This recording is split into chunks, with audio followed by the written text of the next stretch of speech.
ပရိသတ်များလုံးပဲမင်္ဂလာပါခင်ဗျာမြန်မာ Ghost Story Channel ကနေအားလုံးကိုပြန်လည်ပြီးတော့ကြိုဆိုလိုက်ပါတယ်ဒီနေ့မှတင်ဆက်ပေးသွားမယ့်ဇာတ်လမ်းလေးကတော့အောက်လန်းဘိုးထင်ဘဝအစအခန်း1ဘဝဘာကုန်းနဲ့စပြီးဝါလုံးနဲ့ဆုံးသောနှလုံးထဲသောဗမာစကလုံးနှလုံး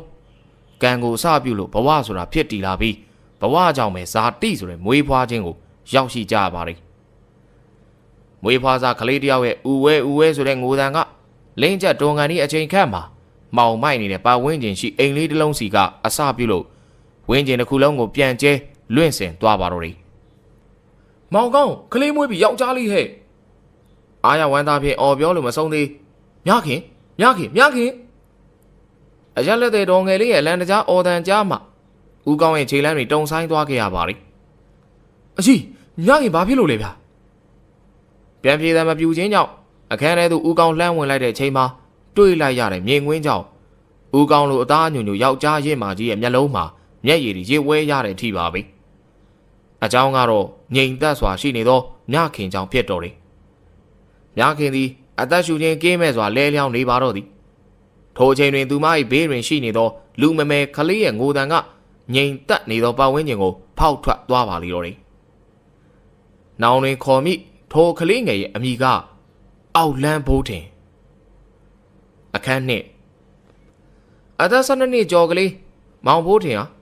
လွယ်တလုံးကိုလွယ်ပြီးတော့အိမ်ရှိမှထွက်ဟန်ပြင်လိုက်သည်ထိုအခါအိမ်ရှိကိုယ့်ပြက်မှာထိုင်နေတဲ့ဖခင်ဖြစ်သူဦးကောင်းမှဇကားတန်တချို့ထွက်လာလေတယ်ဂျိုးကောင်ဘိုးထင်ပြားပြီကျွန်တော်ဘာလုပ်ပေးရမလဲမင်းကဘိုးထင်လို့ဘာလို့ပေးတာလဲသိလားသိပါတယ်သိရင်ပြောစမ်းကွာဘိုးဆိုတဲ့စကလုံးရအသက်ကြီးနေပြီမြန်မြန်သေးမယ်ထင်လို့ပေးထားတာပါအေးဟုတ်တယ်မင်းတို့သာမမွေးငါမိမမသေးဘူးကွာကျွန်တော်လည်းဆိုင်လို့လားဖေဟာမင်းတို့သာငါမိမမမွေးခင်သေမလားအဲ့ဆိုလေကျွန်တော်လွတ်ပြလိုက်ပေါ့အေးမင်းတို့ငါအဲ့ဒီလိုလှုပ်ချင်နေတာငါညမဆန်းဝေရတာမင်းတို့နှိုးတိုက်ပြီးမွေးထားတာဟုတ်ပါပြီဗျာကျွန်တော်ငတ်သွားပြင်းနဲ့ကြွက်ကပ်ပြီးထားအောင်မှာမိုးချုပ်ဦးမယ်သိလားအေးမိုးချုပ်တာချုပ်လို့ရတယ်ပြန်မလာလေးရတယ်ဒါမဲ့အချိန်ုံသိတယ်နော်မင်းတလုံးလာပို့ရမယ်အချိန်အင်းပါဗျာမောင်ဘိုးရင်ကိုတော်ဖြစ်သူမဆန်းဝေမှာငယ်စဉ်ကလေးကကျွေးမွေးပြုစုထားပြီလေဖခင်ဖြစ်သူဦးကောင်းကလည်းသူ့အာဂရုမဆိုင်ရှိသည်ဟုပင်မထင်ပေအတော်ဖြစ်သူကသူ့အသက်၈နှစ်ရွယ်မှာဆုံးပါသွားပြန်တယ်အဲဒီကအတော်ဖြစ်သူရဲ့ယောက်ျားကမောင်ဘိုးတွေကိုနှင်ချလိုက်တာကြောင့်ဖခင်ဖြစ်သူရဲ့အိမ်ထံပြန်ရောက်လာခြင်းပဲမောင်ဘိုးတွေကကြွက်ထောင်ငှက်ပြစ်ငါးဖမ်းခြင်းအလုပ်တွေကိုလုပ်ရင်းဦးကောင်းတို့အရက်တလုံးပုံမှန်ဝယ်ပေးရသလိုစားဝတ်နေရေးအတွက်ပတ်စံရှာသည်လဲနိုင်ကပိုင်ဆိုင်ထားပေမဲ့အဖေဖြစ်သူကလဲမလုပ်၍တီးစားချထားတာကြောင့်ဝမ်းစာစပားအတွက်မပူရလို့တော်သေးယခုလဲမောင်ဘိုးတင်တောသို့သွားကြပြီဖြစ်မောင်ဘိုးတင်နေသောတစ်စိမ်ရွာကလေးဟာတော်ရန်ကြသောဒေသဖြစ်လေတယ်ရွာဝင်အတန်လှမ်းသောနေရာမှာတင်းချိုင်းကုန်းရှိပြီးအုတ်ကူအဟောင်းများကဆေးရောင်မရှိလူသွားလမ်းဘေးမှာကပ်လျက်ရှိတင်းချိုင်းကုန်းအမည်နဲ့လိုက်အောင်ရွာဤတင်းချိုင်းကုန်းသည်ကုန်းလေးပေါ်မှာရှိနေပြီးတစ်ပင်ကြီးတစ်ပင်ငယ်နှင့်ခြုံရွယ်ပိတ်ပေါင်းတို့ကထူလာသည်လူတယောက်သေးရင်သာလူတယောက်မြုပ်နိုင်သောနေရာလောက်ကိုရှင်းလင်းပြီးမြေတူးကြတယ်ဒါကြောင့်တင်းချိုင်းကုန်းကတောဖြစ်နေလေတယ်အခုမောင်ဘိုးတင်အဲ့ဒီတင်းချိုင်းရဲ့အနောက်ဘက်မှာရှိတဲ့ခြုံထဲကိုကြွတ်ထောင်ရင်းနဲ့တင်းချိုင်းထဲဝင်၍ငှက်ပြစ်နေလေတယ်ငှက်များမလာတဲ့အခါမှာမောင်ဘိုးတင်ကတင်းချိုင်းထဲမှာရှိတဲ့အုတ်ကူပေါ်မှာအိတ်နေလေတော့တယ်အဲ့ဒီချိန်မှာသူအိတ်နေတဲ့အုတ်ကူဘေးမှာရှိတဲ့လဲလန်းပေါ်မှာလူငယ်တတိုက်စကားတပြောပြောနဲ့လမ်းလျှောက်လာကြလေတယ်အဲ့ဒီလူငယ်ထဲမှာမြင်နိုင်ဆိုသောလူငယ်လေးကမောင်ဘိုးတင်ထောင်ထားတဲ့ကြွက်ကပ်ပြီးများကိုခိုးဖော်တယ်ကိုမောင်ဘိုးတင်ထင်နေမိလေတယ်လူငယ်များကလည်းမောင်ဘိုးတင်ရဲ့တတ်တူရွယ်သူများပါကြသလိုနှစ်နှစ်များကြီးသူများလည်းပါလေတယ်တချို့လူငယ်များရဲ့ပခုံးမှာတော့လွယ်အိမ်များကိုလွယ်ထားသလိုတချို့လူငယ်များရဲ့ပခုံးမှာတော့ပစိုးများကိုလိမ်ပြီးလွယ်အိတ်တံပြုတ်လောက်ကလွယ်ထားကြလေတယ်အဲ့ဒီလူငယ်များဟာမောင်ဘိုးတင်ကိုရှီမန်းမသိပဲစကားပြောလာကြတယ်မြင်နိုင်မင်းဟိုဘက်နေရကြတဲ့ကြွက်ကြီးအကြီးပဲနော်ဟုတ်တယ်လေငါကိုစိုးကြီးရက်ဆိုင်ကိုသွင်းလိုက်တာမင်းဘယ်လိုလုပ်ပြီးရတာလဲကွာဟိုကောင်ပေတူးပြောတော့မင်းဘိုးတင်ကပ်ပြီးခိုးပေါ်လာတာဆိုအဲ့ကောင်ပေတူးလည်းတကောင်ယူလဲလေကွာဘိုးတင်အစိုးကြီးထားပြီးသွားဖြုတ်တာပါမင်းကဘယ်အချိန်မှသွားပြီးတော့ဖော်လိုက်တာလဲဟာအဲ့ကောင်ဝေလင်းမှသွားတာငါအုံမောက်ခောက်တာနဲ့သွားဖော်လိုက်တာလေသူသွားဖော်တော့ငါအိမ်ပြန်လို့ပြန်တော့အိမ်နေဟာပိုင်မကွာမြင်နိုင်လေကွာမပိုင်ချင်းတော်မရတာမင်းတို့သိရမလား လူငယ်လေးများကစကားတပြောပြောနဲ့တင်းချိုင်းကိုကြော်သွားချိန်မှာမောင်ဘိုးထင်အုတ်ကူဘေးမှာထားလိုက်ပြီးမြင့်နိုင်လူရုပ်မှာကြွတ်တခိုးမင်းနဲ့ငါနဲ့တွေ့ပြီပေါ့ကွာမောင်မိုးတင်ကစိတ်ဆိုးဒေါသထွက်ကအုတ်ကူကြီးဟာလောက်လေးกว่าတင်နဲ့ထုလိုက်ပါတော့သည်အခန်း3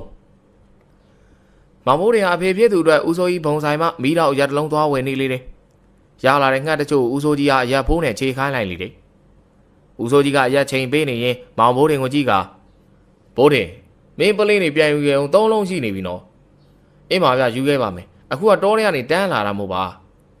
မင်းအခုလော်ကြွက်မရဘူးလားမြင်နိုင်တဲ့ပေတူးတော့ကြွက်တွေငါးစီလာလာရောင်းနေအဲ့ကောင်တွေဘယ်နားထောင်နေလဲမသိဘူးမင်းစုံစမ်းပါလားနေရာသိအောင်စုံစမ်းကြမလို့ပါဘူးဗျာဒီကောင်တွေဘယ်ကရလဲဆိုတော့ကျုပ်သိသိတာပေါ့အေးသိရင်လည်းပြီးရောကြွက်ကထေးချိန်နီးလာလို့ဈေးကောင်းရနေပြီငါးကောင်ရစိတ်ချပါဗျာကျုပ်လာပို့ပါမယ်မောင်မိုးတင်ကတောရပလင်းကိုလက်ကဆွဲပြီးတဲ့နောက်အိမ်ကိုပြန်လာလေတော့တယ်အိမ်ဝိုင်းထဲကိုဝင်လိုက်တာနဲ့ဦးကောင်းရဲ့ပြစ်တင်ပြောဆိုတဲ့ကပါလာပြီအိမ်ဝိုင်းထဲကိုဝင်လိုက်တာနဲ့ဦးကောင်းရဲ့ပြစ်တင်ပြောဆိုတဲ့ကပေါ်လာပြီဖြစ်တော့တယ်ဂျိုးကောင်နောက်ကျလိုက်တာကွာမင်းရမင်းဘယ်တိုင်းသေးသေးငါဂီးမဆိုင်ဘူးငါအရက်လေးတော့အချိန်မှလာပူစမ်းပါကွာကြားလိုက်ကောင်ကျွန်တော်လည်းမြင်မြန်လာတာပဲဗျာမင်းမြင်မြန်လာရင်ဒီလောက်နောက်ကျမလားမိုးတောင်ချုပ်တော့ပေးတဲ့အရက်ငါကောင်နေအမဲဖော်လို့အမဲသားရင်လာပို့တာတယ်သွားယူစမ်းသွားမဘိုးတင်ဒီမြေသို့သောစကားမှပြန်မပြောတော့ပဲဖခင်ဖြစ်သူအရှိတို့အရက်ပလင်းကိုချပေးလိုက်ပြီးအိမ်မော်ကိုတက်သွားကမိဖို့ကြောင့်မှပကံလုံးတစ်လုံးနဲ့ထည့်ထားသောအမဲသားဟင်းများကိုပကံတစ်ချက်တည်းကော်ထည့်ပြီးတော့သွားပို့လိုက်လေတော့တယ်အိုင်တော်ဖခင်ဖြစ်သူရဲ့အရှိမှရက်လိုက်ပြီးအဖေကျွန်တော်ညအိမ်ပြန်မိတ်ဘူးကြွက်ဖော်ဖို့သွားဆောင်အိမ်မလို့သွားမဘိုးတင်ကအိမ်ပေါ်မှာရေနံစီမီးခွက်နဲ့တက်သားမီးချစ်ကိုယူလိုက်တယ်အိုင်တော်မှန်မီးအိမ်လေးတဲကိုရေနံစီမီးခွက်ကိုထည့်လိုက်ပြီးလက်မှာဆွဲကမီးဖိုချောင်းထဲကိုဝင်လိုက်တယ်အိမ်တော်မှန်အိမ်ကိုခဏဘေးကိုချထားလိုက်ပြီးတော့စစ်သုံးဟန်းကောဂျိုင်ထဲကိုထမင်းနဲ့အမဲသားဟင်းများကိုရောထည့်လိုက်ပြီးအဲ့ဒီဂျိုင်လေးကိုလွယ်အိတ်ထဲထည့်ပြီးတော့မီးအိမ်ကိုကောက်ကင်ကအိမ်ပြင်ကိုထွက်သွားပါတော့တယ်မဘိုးတင်ကထောင်ထားတဲ့ကပ်ပြီးများကိုတေချာစစ်ဆေးလိုက်ပြီးတဲ့နောက်အပင်ပင်အောက်မှာဝင်ပြီးအိတ်လိုက်လေတယ်ဘိုက်ကလည်းမစားသေးတာကြောင့်ထမင်းမစားသေးပြီမိုးကဆွတ်ချုပ်နေပြီဖြစ်တော့တယ်ရာသီဥတုရဲ့အပူချိန်ကြောင့်အိုက်ဆက်နေလေရာအတော်ပင်စိတ်ပြတ်နေမိလေတယ်လေကလည်းမတိုက်ခြုံထဲမှာလည်းဖြစ်နေတာကြောင့်လေမတိုက်သည်လည်းဖြစ်နိုင်သည်ထုံအောင်မောင်ဘိုးတင်ကမီးအိမ်ကိုကောက်ယူလိုက်ပြီးထမင်းရိုင်ထည့်ထားတဲ့လွယ်လေးကိုလွယ်လို့တင်းချိုင်းကုန်းဘက်ကိုထွက်သွားလေပါတော့တယ်မောင်ဘိုးတင်ကသူထိုင်နေကြအုတ်ကူဟောင်းကြီးဘော်ကိုတတ်ထိုင်နေလိုက်တယ်လာရောင်နဲ့ကျဲရောင်ရဲ့အလင်းရောင်တဲ့တဲ့လေးရနေတာမဟုတ်လို့မီးအိမ်ထဲမှာရေနံစီမီးခွက်ကိုမှုတ်လိုက်လေတယ်။အဲဒီနောက်ဘိုက်ကစားလာပြီးဖြစ်တာကြောင့်ထမင်းချိုင်ကိုထုတ်ပြီးအုတ်ကူပေါ်တင်ပြီးတော့ဖွင့်လိုက်တယ်။အမဲသားရနန်းကတင်းသွားချိန်တင်းချိုင်ထဲမှာအပင်တချို့ကလေမတိုင်ပဲလှုပ်ရှားသွားလေတော့တယ်။အဲဒီရာကိုသတိထားမိတဲ့ဘိုးထင်ကလှုပ်နေတဲ့အပင်များကိုကြည့်ပြီးတော့စကားဆိုလိုက်လေတယ်။ငါတယောက်စားတော့အနိုင်တော့မကြွေးနိုင်ဘူး။စားချိန်ငါ့ကိုသာကြိုက်စားတော့သေလဲအေးတာပဲ။မောင်ဘိုးထင်ရဲ့စကားဆုံးချိန်မှာအပင်များလှုပ်နေရမှငြိမ်သွားလေတော့တယ်အဲဒီကမောင်မိုးတင်ဟာဂျိုင်ထဲမှာထမင်းကိုလက်နဲ့ကုပ်ပြီးတော့စားနေချိန်သူထိုင်နေတဲ့အုတ်ကူနဲ့မလန့်မကန့်ပါအရှိတ်တစ်ခုပေါ်လာလေတယ်အဲဒီနောက်အုတ်ကူရှိမှမတ်တက်ရက်နေတဲ့လူတယောက်ပေါ်လာလေတော့တယ်စုပ်ပြတ်နေတဲ့အဝတ်စားနဲ့ဖြူဖတ်နေတဲ့မျက်နှာမှာညလုံးနေရကလည်းဟောက်ပဲဖြစ်နေတယ်အဲဒီလူဟာ6ကတ်နေတဲ့အတန်နဲ့မောင်ဘိုးတင်ကိုစကားဆိုလာလေတယ်ကောင်းလေးငါအုတ်ကူပေါ်ထိုင်စားနေပြီငါ့ကိုမကြွေးဘူးလားအဲဒီတိုင်ကြောင့်မောင်ဘိုးတင်ခေါင်းထောင်ပြီးကြည့်လိုက်တယ်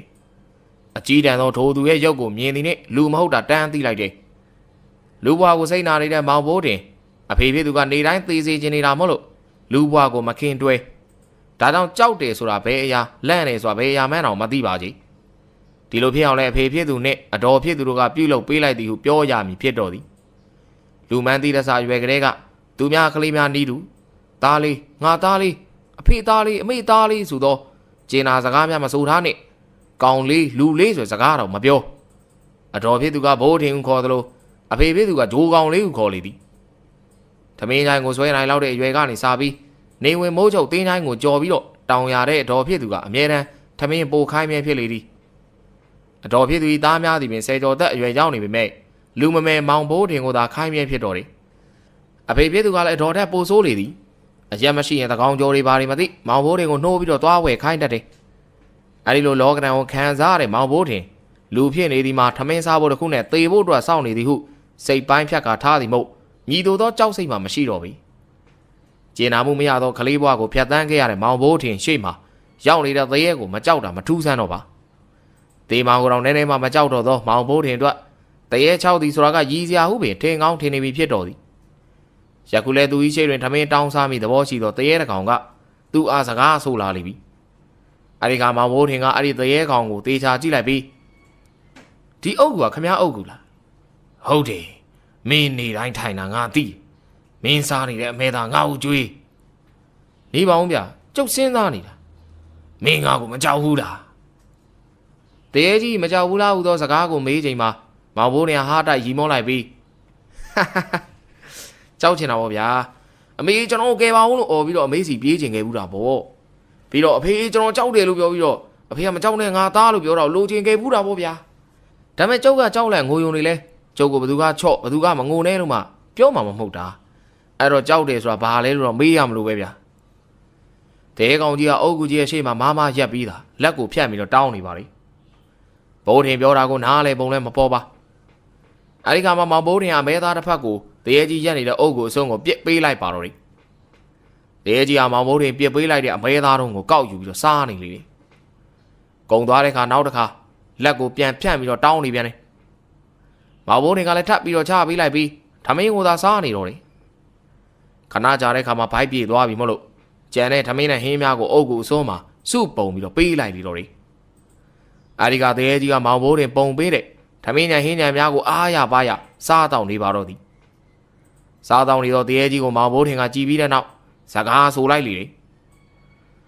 ခမ ्या ဦးပေါ်ထိုင်နေကြမလို့ကျုပ်ကြွေးတာနော်ကြောက်လူကြွေးတာမဟုတ်သေးလားသိပါတယ်ကွာကျေးဇူးတင်ပါတယ်ငါမင်းကိုဘာကူညီပေးရမလဲငါနာမည်ငါနတ်ပါမကူညီပါနဲ့ဗျာအကူညီတောင်းမိရင်လည်းနေတိုင်းကြွေးနေရမှာမလားမဟုတ်ပါဘူးကွာမင်းခိုင်းနေတာရပါတယ်ခိုင်းပါမင်းကြွေးလဲရတယ်မကြွေးလဲရတယ်မောင်ဘိုးတွေကတရေကြီးစကားကြောင့်ခိတ္တတွေးလိုက်သူ့စိတ်ထဲမှာကြွားတခိုးမြင်နိုင်ကိုမြင်အောင်လာလေသည်မောင်ဘိုးတွေတစ်ချက်မျှပြုံးလိုက်ပြီးစိတ်ထဲမှာတော့ဒီငနာတွေတွေးပြီးပေါ့ကွာကျိန်းသွားလိုက်ကဟုတ်ပြီဗျာအဲ့ဆိုတခုတော့ကူညီပြောပါကောင်းလေးကျုပ်ကြွက်ကပ်ပြီးတွေကိုရွာကောင်လေးနှစ်ယောက်ဖော်ပြီးတော့ကြွက်တွေယူသွားတယ်ဗျာအဲ့ကောင်လေး6ဝေးသက်မှာတေအောင်လှုပ်ပေးရမှာကောင်းလေးဟာတေအောင်တော့မလုပ်နဲ့လေဗျာနောက်တစ်ခါမခိုးရဲအောင်လုပ်အဲ့လောက်ဆိုရစိတ်ချကောင်းလေးမင်းဒီမှာအိမ်မှာလားဟုတ်တယ်ဗျာအဲ့ကောင်လာမဖော်ခင်တကောင်ကျော်တစ်ခါဖော်မယ်ကြွက်မြေပြန်ထောင်ပြီးတော့မနက်တကထပ်ဖော်မလို့ဒီမှာစောင်းအိမ်မှာဗျာအဲ့ဒါဆိုမင်းအိမ်နေအဲ့ဒီကောင်တွေကိုငါ6လွတ်လိုက်မယ်အဲ့ဒါဆိုလဲကောင်းတာပေါ့ဗျာကျုပ်အိမ်နေတော့ကျုပ်တော့ဂုံမချိုးပါဘူးတော့ခင်ဗျာဘာလဲအခုတော့မင်းကြောက်နေပြီမလားမဟုတ်ပါဘူးဘာမသိညာမသိပဲမသိချင်လို့ပါဗျာချိုးချင်ကျုပ်အခုချိုးသွားလိုက်ဟုတ်ပလားမောင်ဘိုးတွေကခက်တီတီနဲ့ပြောလိုက်ပေမဲ့တရေကြီးကသူ့မြင်ကွင်းထဲမှာတရေရိပ်နဲ့ပျောက်ကွယ်လို့သွားပါတော့သည်အခန်းလေးမောင်ဘိုးတွေတမင်းစားပြီးတဲ့အခါအုပ်ကူကြီးပေါ်မှာပတ်လက်အိတ်လိုက်လေးတယ်သူ့ရဲ့မျက်လုံးထဲမှာတော့မမြင်ဘူးတော့သူ့မိခင်ဖြစ်သူကိုပုံဖော်ကြည့်နေမိတယ်အရက်ထဲကသဘောကောင်းတဲ့ဒေါ်ကြီးများဟာသူ့မိခင်ရဲ့ရုပ်ပုံကိုပြောပြကြတဲ့ခါမှာတော့မောင်ဘိုးတွေငေးပြီးတော့နားထောင်ခဲ့ဘူးတယ်သူရဲ့စိတ်ထဲမှာတော့အမေဟာကြွားဖျားပွဲမှာကပြဘူးတဲ့အငိမ့်မင်းသမီးလေးလို့တွေးထားခဲ့ဘူးသည်မဟုတ်ပါလားသူကမွေးပေးတဲ့အရက်လက်တဲ့ဒေါ်ငယ်လေးကိုသူ့အမေကြောင့်သွားမေးဘူးလေသဘောကောင်းတဲ့အမေကြီးကသူ့အားစိတ်ရှည်လက်ရှည်ပြောပြနေတာကိုအခုအုပ်ကူပေါ်အိတ်ရင်တွေးနေမိတော့တယ်အမေကြီးတော်ငယ်လေးကျွန်တော်အမေကဘယ်လိုပုံစံလဲဗျမောင်ဘိုးထင်နဲ့နည်းနည်းစင်တာပေါ့ကွယ်အပြိုတော့ကနေအမေကပန်းအောင်ကင်တော့ပန်းအောင်ကင်ဆိုတော့အမခင်မေတို့လိုလားမေအဲ့ဒီထထောင်လှပါသေးတယ်တော့ခင်မေတို့လှတယ်ဆိုတာမြခင်လှတာကိုဘယ်မိမလို့ဟုတ်လားကျွန်တော်မြင်မှုကျင်လိုက်တာဗျာအေးဟဲ့နင်ပြောမှာပဲမြခင်တော့သတိရလားအမေတော်ငယ်လေးမှပြောင်းမှုဆေးလိပ်ကြီးကိုဖွာရင်းအိမ်ရှိမှဝက်ကတ်ချန်စီကိုငေးပြီးတော့ပြောနေတယ်မောင်မိုးတွေကသူ့မိခင်ဖြစ်သူမှရွာကအလားဆုံးပန်းအောင်ကင်ထလှသည်ဒေါ်ငယ်လေးမှပြောတော့ခါများစွာပီတိဖြစ်နေပြီးတော့မိခင်ပုံရိပ်ကိုစိတ်ထဲ၌ပုံဖော်ကြည့်နေမိပါတော့တယ်ယခုတင်းချိုင်းတဲ့ကအုတ်ကူကြီးပေါ်မှာအိတ်နေတဲ့မောင်ဘိုးထင်ကိုမိခင်သားမြင်ရင်ကျိုးမှာအေကံပင်ဖြစ်တော်တယ်အခုတော့စိတ်ပူသူမရှိကျင်နာသူမရှိသောမောင်ဘိုးတင်တယောက်အုတ်ကူပေါ်မှာတွေးပေါင်းများစွာနဲ့အိပ်ပျော်သွားလိပါတော့တယ်အခန်းကမောင်ဘိုးတင်အုတ်ကူပေါ်မှာအိပ်နေလေအကင်းပါအေးဆက်တဲ့မောင်ဘိုးတင်ရဲ့နားထဲကိုတိတ်ရွက်တိတ်ကိုင်းများကိုနင်းဆန်ကြားရ၍ထထိုင်လိုက်မှအိမ်မုံဝိုးတဝါဖြစ်နေသောမောင်ဘိုးတင်မျက်လုံးဟာချက်ချင်းမပွင့်သေးပြီလက်နဲ့ပို့လိုက်တော့မှအတန်အသင့်ပွင့်လာပြီးမိအိမ်အလင်းအောင်တစ်ခုကသူ့နာကတ်လာလေ အဲဒီကမောင်ဘိုးတွေကလွယ်ရီထဲမှာလေးခွာကိုထုတ်ပြီးလောက်စာကိုအသိပြန်ထားလိုက်တယ်မောင်ဘိုးတွေတရေတစီများကိုမကြောက်ပါရွာနီးချုပ်ဆက်တွေနွားများပျောက်သည်သတင်းကြားတော့ကြောင့်နွားသခိုးများဖြစ်နေရင်ပြစ်မီလို့တွေးထားခြင်းဖြစ်တော့တယ်အတန်ကြာတဲ့ခါမှာတော့မိရင်ရဲ့အလင်းအောင်ကြောင့်သူ့နာလာတော့သူကိုတေချာတွေးလိုက်ကြလေတယ်သူ၏အဖေနဲ့အသက်မတိမ်မရင်ရှိရန်တူသောလူကြီးတယောက်ပေါက်တူးနေခေါ်ပြားကိုနှစ်လက်ပူးထမ်းလာပြီးလက်တစ်ဖက်မှာမိအိမ်ကိုကင်လာခြင်းဖြစ်တော့တယ်အုတ်ကူပေါ်အိတ်နေတဲ့မောင်ဘိုးတွေကိုတွေးတဲ့အခါအဲ့ဒီလူကြီးကအံ့ဩသွားပြီးမောင်ဘိုးတွေကိုစကားဆိုလာလေတယ်ကောင်းလေးဘာလုပ်နေတာအချိန်မတော်ကြီးတင်းညိုင်းနေမှာအိတ်နေရလေဗျာခမရဘာလုပ်တာငါမမင်းနဲ့မင်းနဲ့ဘယ်သူဖော်ပါသေးလဲဘယ်သူမှမပါဘူးကြုံမင်းတာဖြစ်အောင်ခမရကျုပ်တို့ရမဟုတ်ဘူးမလားဟုတ်တယ်လုံးစရာရှိလို့လာတာဒီချိန်ဘာမဟုတ်တာလာလို့တာကောင်းလေးမင်းကအလားသားပဲဒီချိန်မင်းကတင်းတိုင်းထဲမှာတယောက်တည်းအိတ်ရဲတယ်ဆိုတော့မခေဘူးကွာမင်းဘာလာလို့တာလဲမှန်တိုင်းပြောကွာကျုပ်ကကြွက်လာထောင်တာဗျာမင်းကြွက်ထောင်လို့ရရင်အဲ့ကြွက်တွေကိုရောင်းတာလားဟုတ်တယ်လေဗျာရောင်းတာဗောအေးငွေဘယ်လောက်ရလဲတကောင်ပြား90လောက်တော့ရတယ်ဗောဗျာဒီညမင်းကောက်ကူညီ90ပေးမယ်ကွာဘယ်သူမှတော့ရှောက်မပြောအောင်ဘလို့လဲမောင်ဘိုးရင်ခက်တာဗျာစဉ်းစားလိုက်တယ်ကြွက်ကြီးသားတကောင်ရမှာပြား90လောက်ရတာတနေ့9ချက်ရဖို့ကြွက်ကြီး10ကောင်မိမှရလိမ့်မယ်အခုဒီလူကြီးကတညာတည်း90ပေးပြီဆိုတော့မောင်ဘိုးတွေလိုချင်မိတယ်သူစဉ်းစားနေချိန်မှာအဲ့ဒီလူကြီးကထပ်ပြီးတော့စကားဆိုလာပြန်နေကောင်းလေးမင်းကြီးရတာအကြောင်းလန့်ရှိပုံမပေါ်လို့ငါခေါ်တာနော်90ဆိုတာနဲ့တဲ့ပမာဏမဟုတ်ဘူးအေးဗျာကျုပ်လုံးမယ်ကဲဒီလိုမှဘူးဒါနဲ့မင်းဘယ်သူမှရှောက်ပြောလို့တော့မရဘူးနော်ပြောရင်မင်းကိုသေအောင်တတ်မှာကြားလားတရေမကြောက်တော့မောင်ဘိုးတွေမင်းဒိုလူကြီးတေချာကြည့်ပြီးတော့ပြောတဲ့စကားများကြောင့်ကြက်သိမ်းပင်ထားသွားမိပါလေအဲ့တော့မောင်ဘိုးထင်ကအဲ့လူကြီးကိုတေချာကြည့်လိုက်ကစိတ်ချပါဗျာဘိုးတင်ဆွဲကျုပ်ကဂရိတီပါတယ်ဗျာကြိုက်တယ်ကွာလာခဲ့ဒီမီးရင်ယူမင်းတို့ရွာမနေ့ကသေသွားတဲ့မိန်းကလေးတယောက်မြုပ်ထားရှိတယ်မလားရှိတယ်ကျုပ်နေ့လေငှက်လာပြစ်နေတော့လာမြုပ်နေကြဟိုဘက်မှာအုတ်ကူလားမဟုတ်ဗျမြေပုံပဲရွာလဲကအမားတွေပိုးထီပြီးသေတာအပြိုမဟုတ်လားဟုတ်တယ်ဗျငါ့ကိုလိုက်ပြသန်းကွာ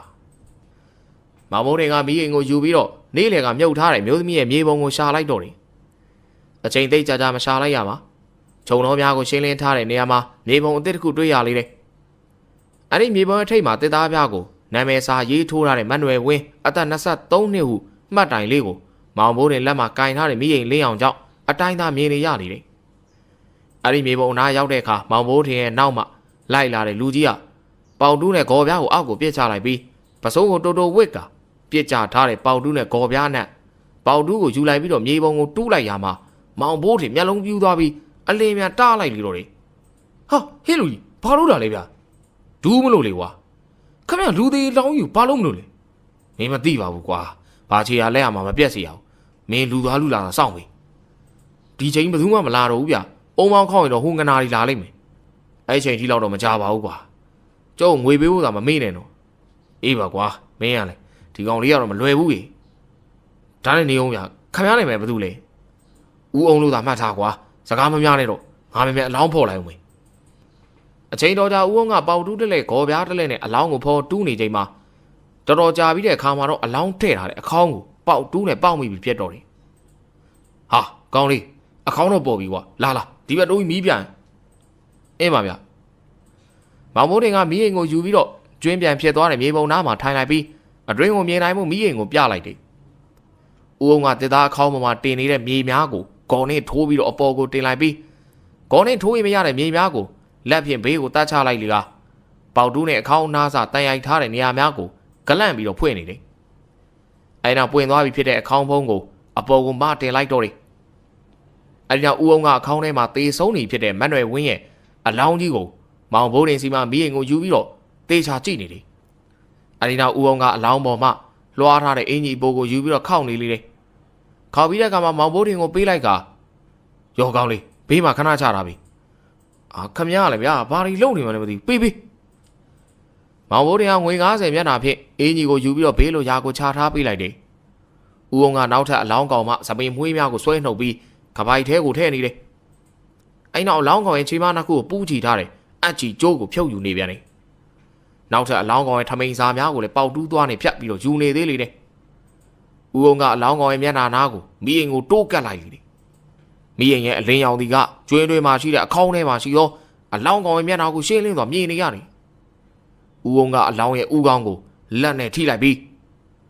ຫນွယ်ဝင်းဆိုတဲ့ကောင်မဒီနာရှိရဲ့နေကိုလည်းခဏဝင်စမ်းဦးအောင်ကပြောလိုက်သည်နဲ့ຫນွယ်ဝင်းအလောင်းကမျက်စိဖွင့်လာတော့တယ်။အဲဒီကမျက်စိဖွင့်လာတဲ့အလောင်းကောင်ကိုကြည့်လိုက်ပြီး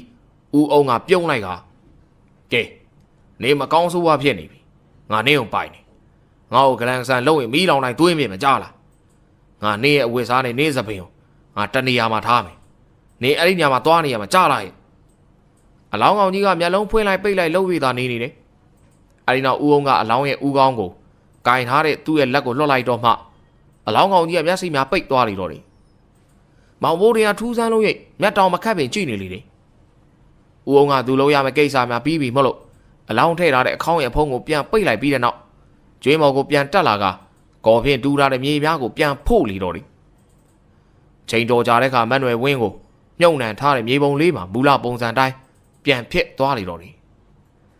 အဲဒီခါမှာဦးအောင်ကမောင်ဘိုးထင်ကိုပေးထားတဲ့အလောင်းမှာလွှားထားတဲ့အင်ဂျီကိုတောင်းယူလိုက်ပြီးကပိုက်ထဲမှာထည့်ကမြေပုံဘေးမှာခြေပြက်လက်ပြထိုင်လိုက်ပြီးတော့ကောင်းလေးမင်းကတော့အာကပဲကွာမင်းမကြောက်ဘူးလားမကြောက်ပါဘူးဗျာမင်းကဒီသစ်စိန်ရွာကပဲလားဟုတ်တယ်ဗျာမင်းဖေနဲ့အမေနာမည်ကဘယ်သူလဲအဖေနာမည်ကဦးကောင်းအမေကတော့မရှိတော့ဘူးဗျာနာမည်ကဒေါ်မြခင်နဲ့ဩအေးမင်းတို့သဘောကျသွားပြီကွာရော့ဒီမှာငွေ90မောင်ဘိုးတွေကဦးအောင်ပေးလိုက်တဲ့9ချက်တန်10ရွက်ကိုယူလိုက်ပြီးလွယ်တဲ့ထက်ကဟာဒီနေ့ကတော့တွက်ချီကိုင်လုံးဝပြီဗျာတနေ့ခင်ဗျားဓာရီဘာတွက်နဲ့လောက်တာလဲဗျာငါကအောက်လန်းเสียလီကွာသွားပြီကောင်းလေးဦးအောင်ကပြောဆိုမီးအိမ်ကိုယူပြီးတော့လာတော့ကအတိုင်းပေါက်တူးနဲ့ဂေါ်ကိုပူး၍ပခုံးမှာထမ်းပြီးပြန်သွားလေတော့တယ်မောင်ဘိုးတွေလည်းအုတ်ကူနာကိုပြန်သွားလိုက်ပြီးတော့သူဤမီးအိမ်ကိုယူလိုက်ကကြွက်ထောင်ထားတဲ့ကပ်ပြီးများစီကိုထွက်သွားလေတော့တယ်အခန်း6မောင်ဘိုးတွေဦးအောင်နဲ့တွေ့ပြီးတာ3ရက်မြကြာသွားပြီဖြစ်လေတယ်ဦးအောင်ပေးခဲ့တဲ့ပတ်စံနဲ့အဖေဖြစ်သူရဲ့ရက်ဖိုးများကိုလိုက်ဆက်ပေးလိုက်တယ်ယခုဦးစိုးကြီးရဲ့ဆိုင်ကိုရောက်လာလေတယ်အဖေတို့အရက်တလုံးဝယ်ပြီးဖြစ်တော့တယ်ဦးစိုးကြီးကမောင်ဘိုးတွေကိုမြင်တာနဲ့ဘိုးတွေမင်းဖေမင်းကိုလိုက်ရှာနေတယ်ငါးစီတောင်ရောက်လာသေးတယ်ကွာဘာဖြစ်လို့လဲဗျထူးထူးဆန်းဆန်းမသိဘူးဟေးဘိုးတွေကြွက်လေးရရင်လာဖို့ကွာမင်းလှုပ်ပါဦးခမည်းကောင်မြင်နိုင်တော့လာမရအောင်လားအဲအကြောင်းတွေပြောမနေစမ်းပါနဲ့ကွာကြွက်ဖော်သွားရင်တရေ6ခံလို့ဖျားနေတယ်ကွာတကယ်ကောင်တွေပဲဟာဟုတ်လားဗျကဲကျုပ်သွားပြီပြုတ်မောင်ဘိုးတွေကအရက်တလုံးကိုယူကာဆိုင်ပြင်ကိုထွက်သွားလေတော့တယ်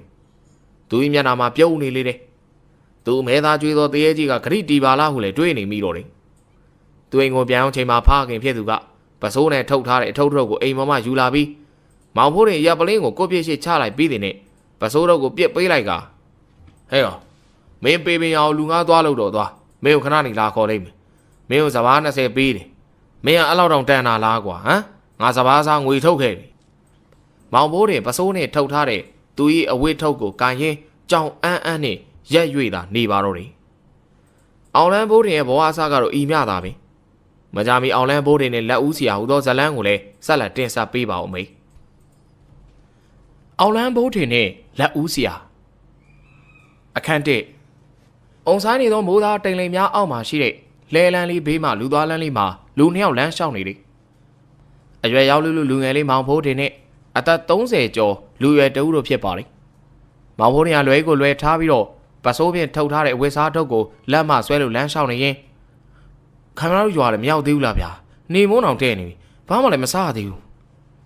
ငါကောင်ကစိတ်ညစ်မနေပါနဲ့ညနေဆိုရင်ရောက်ပါတယ်မင်းဘိုက်စာနဲ့လမ်းမှာတွေ့တဲ့ဒီခူးစားကြတာပေါ့ကွာဝေးတယ်မပြောဘူးဗျာကျုပ်ထမင်းထုတ်ခဲ့ပါတယ်မင်းအောင်မေးလို့လားငါလာခေါ်ကြတာမဟုတ်ဘူးနော်ဆရာကြီးကသွားခေါ်ဆိုလာခေါ်ရတာမင်းတို့ကလေးကိုစဘာ20တောင်ပေးတယ်ဆိုတော့အတော်အံ့ဩတယ်ကွာတန်မိုးစာအသက်ရွယ်နေမဆိုင်ဘူးဗျာလုံးဝကိုင်းနေဆိုင်တာဟာကောင်ရမင်းကလေဒီပါကြီးလောက်တာတော့ကျွမ်းနေလို့လားမလောက်တတ်ပါဘူးဗျာဟိုကြွက်ထောင်တဲ့နေရာတို့ငှက်ပစ်တဲ့နေရာတို့ပြောတာတေးလိုက်ပါတော့ကွာမင်းကတော့တကယ်ကောင်းပဲလာ36မမောင်ငင်ရွာကိုရောက်မောင်မိုးတရားလည်းဘိုက်စာနေတာကိုတတ်တာစေဖို့တဲ့လမ်းဘေးမှာရှိတဲ့ချင်းညာသီးများဇီဒီဝင်းများကိုခူးစားပြီးတော့ရေအင်မတန်စားလာတဲ့အခါဇိုင်းရင်များကိုလက်နဲ့ခတ်တောက်လိုက်ပြီးခရီးဆက်လိုက်ပါလာလီတော့တယ်အခန်းနဲ့မောင်မိုးတွေနဲ့သူ့ဟာလာခေါ်တဲ့လူရွယ်ဟာနေဝင်တယောချိန်မှာပေပင်များစွာပေါက်နေတဲ့ရွာဝင်ကိုရောက်ရှိလာလေတယ်လူရွယ်ကလမ်းလျှောက်ရလို့ပင်ပန်းနေဖြစ်တဲ့မောင်ဖိုးတင်ကိုကောင်းလေးကရောက်ပါပြီကွာ ရောင်းပါပဲလေဗျာကျုပ်လည်းချီနှောင်းတီတော့မယ်မသေးပါဘူးကွာမင်းကြီးရတာအစင်ပြေနေပုံပါပဲဟာသွားဗျာရှိကကျုံနေရမယ်အိမ်မြန်မြန်သာသွားလူရဲကရွာကိုဝင်လိုက်ကရွာကြီးတောင်ဘက်အစွန်ကျတော့နေအိမ်ကြီးအိမ်ဝန်းထဲကိုတွင်သွားကြလေလူရဲကအိမ်ကြီးအောင်မှစပွဲတန်းရမှထိုင်လိုက်တယ်မောင်ဘိုးတင်ကအိမ်ရောက်မှရှိတဲ့တောက်ရီအိုးစင်ကိုသွားကရေကိုအားပါးတရတောက်လိုက်ပြီးနောက်ထပ်တန်းရတစ်လုံးပေါ်သူကြီးအဝတ်ထည့်ထားတဲ့ပစိုးတုပ်လေးဟာခေါင်းအုံးပြုတ်လောက်ကလဲနေလေတော့တယ်အဲ့ဒီချိန်အိမ်ပေါ်မှာလူကြီးတူရဲ့အတန်ကပေါ်လာလေတော့တယ်ကောင်းလေးဘလို့ဖြစ်တာလဲကွာထိုင်တော့မထိုင်နိုင်တော့ဘူးလားထိုင်နိုင်မလားဗျတနေ့လုံးလမ်းလျှောက်လာတယ်ခြေလဲတောက်နေအေးခဏနေမှမင်းကိုနှိပ်ပြီးဖို့တယောက်ခေါ်ပေးမယ်လူကြီးရုပ်ကမပေါ်ပြီမဲ့အဲ့လူကြီးရဲ့အတန်ကိုမောင်ဘိုးတွေရင်းနေတယ်လို့စိတ်ထဲမှာထင်နေမိတယ်မကြလာတော့ချိန်တွင်အိမ်ကြီးလေကားမှာလူကြီးတယောက်ဆင်းလာလေတယ်အဲ့လူကြီးကတန်းရမှာအိတ်နေတဲ့မောင်ဘိုးတွေနားကိုသွားလိုက်ကကောင်းလေးငါလည်းကြည့်ပါဦးကွာမောင်ဘိုးတွေကငုတ်ထုတ်ပြန်ထိုင်ပြီးတော့ကြည့်လိုက်တယ်သူအံ့ဩသွားကကျုပ်ငွေ90ပြီတဲ့ဥအောင်မို့လားဟုတ်တယ်လေကွာမင်းငါးစီမှာအလုပ်လုပ်ရမှာငါခေါ်လိုက်တာကွာဟာဗျာမသိပါဘူးကျုပ်ကဘသူမှများခေါ်တာလဲလို့ဦးအောင်ကတန်းရမှာထိုင်နေတဲ့မောင်ဘိုးတွေကိုသွားပြီးတော့ခေါ်ဆောင်ပေးတဲ့လူရွယ်ကိုကြည့်ကကဲညိုးမောင်ရင်မင်းကတဲပြန်တော့ဒီကောင်လေးကအိမ်မှာပဲနေရမှာထမင်းစားသွားငါချက်ထားတယ်တော်ပါဗျာကျွန်တော်တယောက်မှပဲစားတော့မယ်ဆိုင်အဲ့ဒါသွားပြီနော်အေးညိုးမောင်ရင်ကျေးဇူးကွာညိုးမောင်မီကလူရွယ်ကမောင်ဘိုးတွေကိုနှုတ်ဆက်လိုက်တယ်ကောင်းလေးအားရင်တဲကိုလာလဲအောင်ကြားလာမင်းတို့ငါခင်သွားပြီကွာအင်းပါဗျာစိတ်ချလာခဲ့မယ်တနေ့မြတွေ့ရပြီမဲ့ပွင့်လင်းရှိလာတော့မောင်ဘိုးတွေကိုညိုမောင်ကသဘောကျနေခြင်းဖြစ်လေတယ်ညိုမောင်အိမ်ဝိုင်းအပြင်ကိုရောက်သွားချိန်မှာဦးအောင်ကိုကြည့်ပြီးတော့မောင်ဘိုးတွေကစကားဆိုလိုက်တယ်ဦးအောင်ကျုပ်ဘိုက်စာကြီးဗျာထမင်းစားခြင်းနဲ့တနေ့လုံးလမ်းဘေးမှာတွေ့ကြရတယ်စားလာတာအေးငါထမင်းပြင်ခိုင်းထားလိုက်မယ်ဦးအောင်ကအိမ်ကြီးနဲ့ဘေးမှာတွဲထားတဲ့မီးပုံချောင်းကိုလှမ်းကြည့်ပြီးကောင်းမလေးထမင်းပြင်ထားလိုက်စမ်းကြားလားဟင်းနေလည်းနိုင်စားမနေတော့နော်ငါအကြောင်းသိတယ်နော်ဦးအောင်ပြောတော့စကားအားတစ်ဖက်မီးပုံချောင်းမှာမီးစီစကားမှပြန်မပြောပဲအိုးတန်ခွက်တန်များသာကြားနေရလိမ့်မယ်ဦးအောင်စကားပြောတာကိုပြန်မပြောတာကြောင့်မောင်ဘိုးထင်ကဦးအောင်ကိုကြည့်လိုက်ကဦးအောင်ခင်ဗျညင်သာသာပြောမခိုင်းတာဗျာလှုပ်ပေးရတဲ့သူကဘဲကြည့်မလဲကြည့်အောင်မဆောင်ကြီးအောင်ကြီးနဲ့ဓမင်းနေထဲဟဲလည်းနိုင်မစားနိုင်အောင်တော့ခင်ဗျပြောပုံကြီးရလေဗျာဘလို့ကြီးလေဦးအောင်ကမောင်ဘိုးထင်ရဲ့စကားကိုသဘောကျကတဟာဟာရီမောလိုက်ပြီးမိဘကြောင့်ဘက်ကိုလှမ်းអော်လိုက်ပြန်နေဘေဘီလာကောင်မတွေမိဘကြောင့်မှပြန်ပြောတဲ့ကမထွက်လာပြန်ဘာသာမှမထွက်လာတော့ကဦးဘိုးထင်ကကောင်းလေးဓမင်းပြင်ပြီးသွားစားတော့ဟိုလေကတက်သွားဘာမှပြန်လည်းမပြောပဲနဲ့ဗျာမခုရတယ်လေကျုပ်ကိုယ်တိုင်ပဲခူးစားလိုက်တော့မှာမောင်ဘိုးတွေကဦးအောင်လန်ညိုးထိုးပြရာလှေကားကိုတက်သွားလိုက်ပါတော့တယ်အခန်းသုံးမောင်ဘိုးတွေမိဖို့ကြောင်ထဲကိုရောက်လာလေတယ်ထမင်းစားစပွဲဝိုင်းမှာထမင်းတပကံနဲ့ဟင်းတပကံကိုတွေ့ရတယ်ထမင်းထဲထားစီကပွေပွားနေသလိုဟင်းထဲထားတာကလည်းထိုးနီးတူပါပဲမိဖို့ကြောင်မှအိမ်မာကြီးကိုတက်ရတဲ့တကားတစ်ပေါက်ရှိရာထမင်းခုခတ်ပေးသူကအိမ်မော်ကိုတက်သွားသည်ဟုမောင်ဘိုးတွေတွေးလိုက်ကခူးပေးထားသောထမင်းများကိုအားရပါရစားလိုက်ပြီးထမင်းမကန်ထဲ၌ထမင်းကုံသွား၍ထမင်းကိုလိုက်ရှာလိုက်တယ်မိဖို့ဘေးမှာထမင်းကိုတွေ့ရပြီးအဖုံကိုဖွင့်ထားလျက်တွေ့ရပြန်တယ်လက်နဲ့ထမင်းကိုကုတ်ထားသောအရာများတွေ့ရဟာထမင်းကိုသေးသေးတယ်မကူဘလို့မိမ့်မာကြီးလဲကွာမောင်ဘိုးတင်လည်းတယောက်တည်းရေရွတ်ကထမင်းကိုထည့်ပြီးတော့ဘိုက်ဝါအောင်စားလိုက်ပြီးတော့အိမ်အောက်ကိုပြန်ဆင်းလာလေတယ်အဲဒီနောက်အိမ်အောင်ဇပွဲတရားမှာထိုင်နေတဲ့ဦးအောင်သားကိုသွားကဦးအောင်ကျုပ်ကိုထမင်းခူးပြတာဘယ်သူတော့ဦးအောင်မိမ့်မာကြီးလားမဟုတ်ပါဘူးကွာငါမှမိမမရှိပါဘူးထမင်းခူးတော့လဲရောင်းမနဲ့မခူးဗျာကဲထားလိုက်ပါကွာမင်းညောင်းလိုက်မလားအိမ်ပေါ်တက်ပြီးနားတော့ကျုပ်ကဘာမှအိပ်ရမလဲဗျာငါအိမ်မှာမင်းကြိုက်တဲ့နေရာအိပ်ကွာပြီးတာပဲဗျာဒီနေ့တော့ကျုပ်နားလိုက်အောင်မပြောမနှက်မှာပဲအလုတ်ခိုင်းတော့နော်ဟုတ်ပါပြီကောင်းလေးဟာမင်းကတော့နော်ကဲသွားဦးအောင်စကားပြောလို့ပြီးတာနဲ့မောင်ဘိုးတင်ကဦးအောင်ရဲ့အိမ်ပေါ်ကိုတက်သွားလေတော့တယ်ဦးအောင်ကအိမ်ပေါ်တက်သွားတဲ့မောင်ဘိုးတင်ကိုကြည့်ကပြုံးနေမိလေတယ်သူကမောင်ဘိုးထင်ကိုသဘောကျတယ်ပြီးတဲ့နောက်သူငယ်စဉ်ပုံစံဖြစ်နေတာကြောင့်တင်းချိုင်းမှာမြင်စဉ်ကလေးကသူ့ရဲ့ငယ်စဉ်ဘဝကိုပြန်ပြီးတော့အမှတ်ရစေတယ်ဒါကြောင့်မောင်ဘိုးထင်ကိုစပား20ပေးပြီးတော့အိမ်ကိုခေါ်လိုက်ရခြင်းဖြစ်သည်မဟုတ်ပါလားဦးအောင်အဲ့ဒီလိုတွေးနေစဉ်မှာမောင်ဘိုးထင်စကားအတန်ကအိမ်ပေါ်မှာပေါ်လာပြန်တယ်ဦးအောင်ကျုပ်ကိုစောင်းနေကောင်းနေပေးအောင်ဗျာအေးအပေါ်ကတယောက်လောက်စောင်းတဲ့ခေါင်းပေးလိုက်စမ်းပါဟေးအဲ့မှာဦးအောင်ကအဲ့ဒီလိုသာပြောလိုက်တယ်မောင်ဘိုးတင်ကဦးအောင်အိမ်ကြီးကိုသဘောကျနေတယ်အိမ်ရှိမှာအခန်းတစ်ခန်းသာကျုံးမြင်များနေကာထားပြီးကြံသောနေရာကဖုံးကြီးเจ้าကြီးပမာရှင်းလင်းနေလေတယ်သူ့စိတ်ထဲမှာ အိမ်ထဲမှာတခုခုလုံနေသူတွေးနေစဉ်ဘုတ်ဘုတ်ဆိုပြီးတော့အတန်နဲ့တူစောင်းနေခေါင်းကသူ့နားကိုကြာလာပြီးအိမ်ရှိခန်းကဒကမာကြီးပြန်ပိတ်သွားသည်အတန်သာကြားလိုက်ရလေ။မောင်ဘိုးရင်စိတ်ထဲသူ့အားခေါင်းအုံနဲ့ဆောင်းကိုပြစ်ပြီးတော့လူကိုမကြေမနက်ဖြစ်ကဟာလူလိုပေးလို့မရဘူးလားဗျာထမင်းခူးပေးတာလဲခမည်းပဲမလား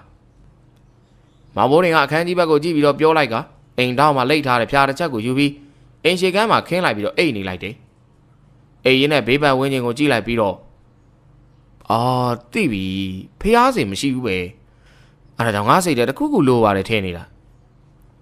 ာသူအီမြသာတွေးလိုက်လေတယ်သူတွေးတော့နေစဉ်အိမ်အောင်မှရှိတဲ့ဦးအောင်ရဲ့အတန်းကပေါ်လာပြန်တယ်ကောင်းလေးခြေထောက်တွေညောင်းနေသေးလားကွာညောင်းတာပေါ့ဗျာဦးအောင်လည်းဘယ်လိုပြောလိုက်ပါလဲအေးညောင်းရင်လည်းမင်းမသာမင်းခေါ်ပြီးတော့နှိတ်ခိုင်းကွာဘယ်လိုသွားခေါ်မှလဲဗျဟဲကောင်မတွေငါ့ကိုနှိတ်ပေးစမ်းလို့ဦးအောင်ကနှိတ်ခိုင်းတာလို့ပြောကွာဟာဦးအားနာစရာဗျာအားနာမနေနဲ့အဲ့ဒီကောင်မကြီးတို့ငါငွေတော်တော်ကုန်ထားတာဟာအေးဗျာအားနာတာမျက်နှာဦးကြီးအဲ့တော့မျက်နှာမမြောင်ပစိုးလေးမျက်နှာအုပ်ထားလိုက်တယ်ဗျာဟာတကယ်ကောင်လေးကွာပေါက်ပေါက်ချာချာဦးအောင်ဒီမောင်ဘိုးတင်စကားကိုသဘောကျသွားရီမောနေပါတော့တယ်မောင်ဘိုးတင်ဒီကသူပြောသလိုပင်ပစိုးတုတ်ကလေးကိုဖြီလိုက်ပြီးပစိုးထရေကိုယူကာအိတ်လိုက်ပြီးတော့သူ့မျက်နှာပေါ်တင်ထားလိုက်သည်ပါဇက်မှလည်းဟဲကောင်မလေးငါချောက်ကိုလာနှိပ်ပြီးသမ်းသူ့နာကိုတယောက်မှမလာပါသို့တော့မောင်ဘိုးတင်ကနောက်ထပ်ပြောလိုက်လာနှိပ်ကြဟာဦးုံနှိပ်ခိုင်းတာနော်မောင်ဘိုးတင်ကအဲ့ဒီလိုပြောလိုက်မှအိမ်ကြီးထဲမှာတခန်းထဲမှာရှိသောအခန်းမှာတကမာကြီးပွင့်တန်ကြားပြီးတဲ့နောက်သူ့နာကိုလမ်းလျှောက်လာနေတဲ့ခြေတံကိုကြားလိုက်ရပြီး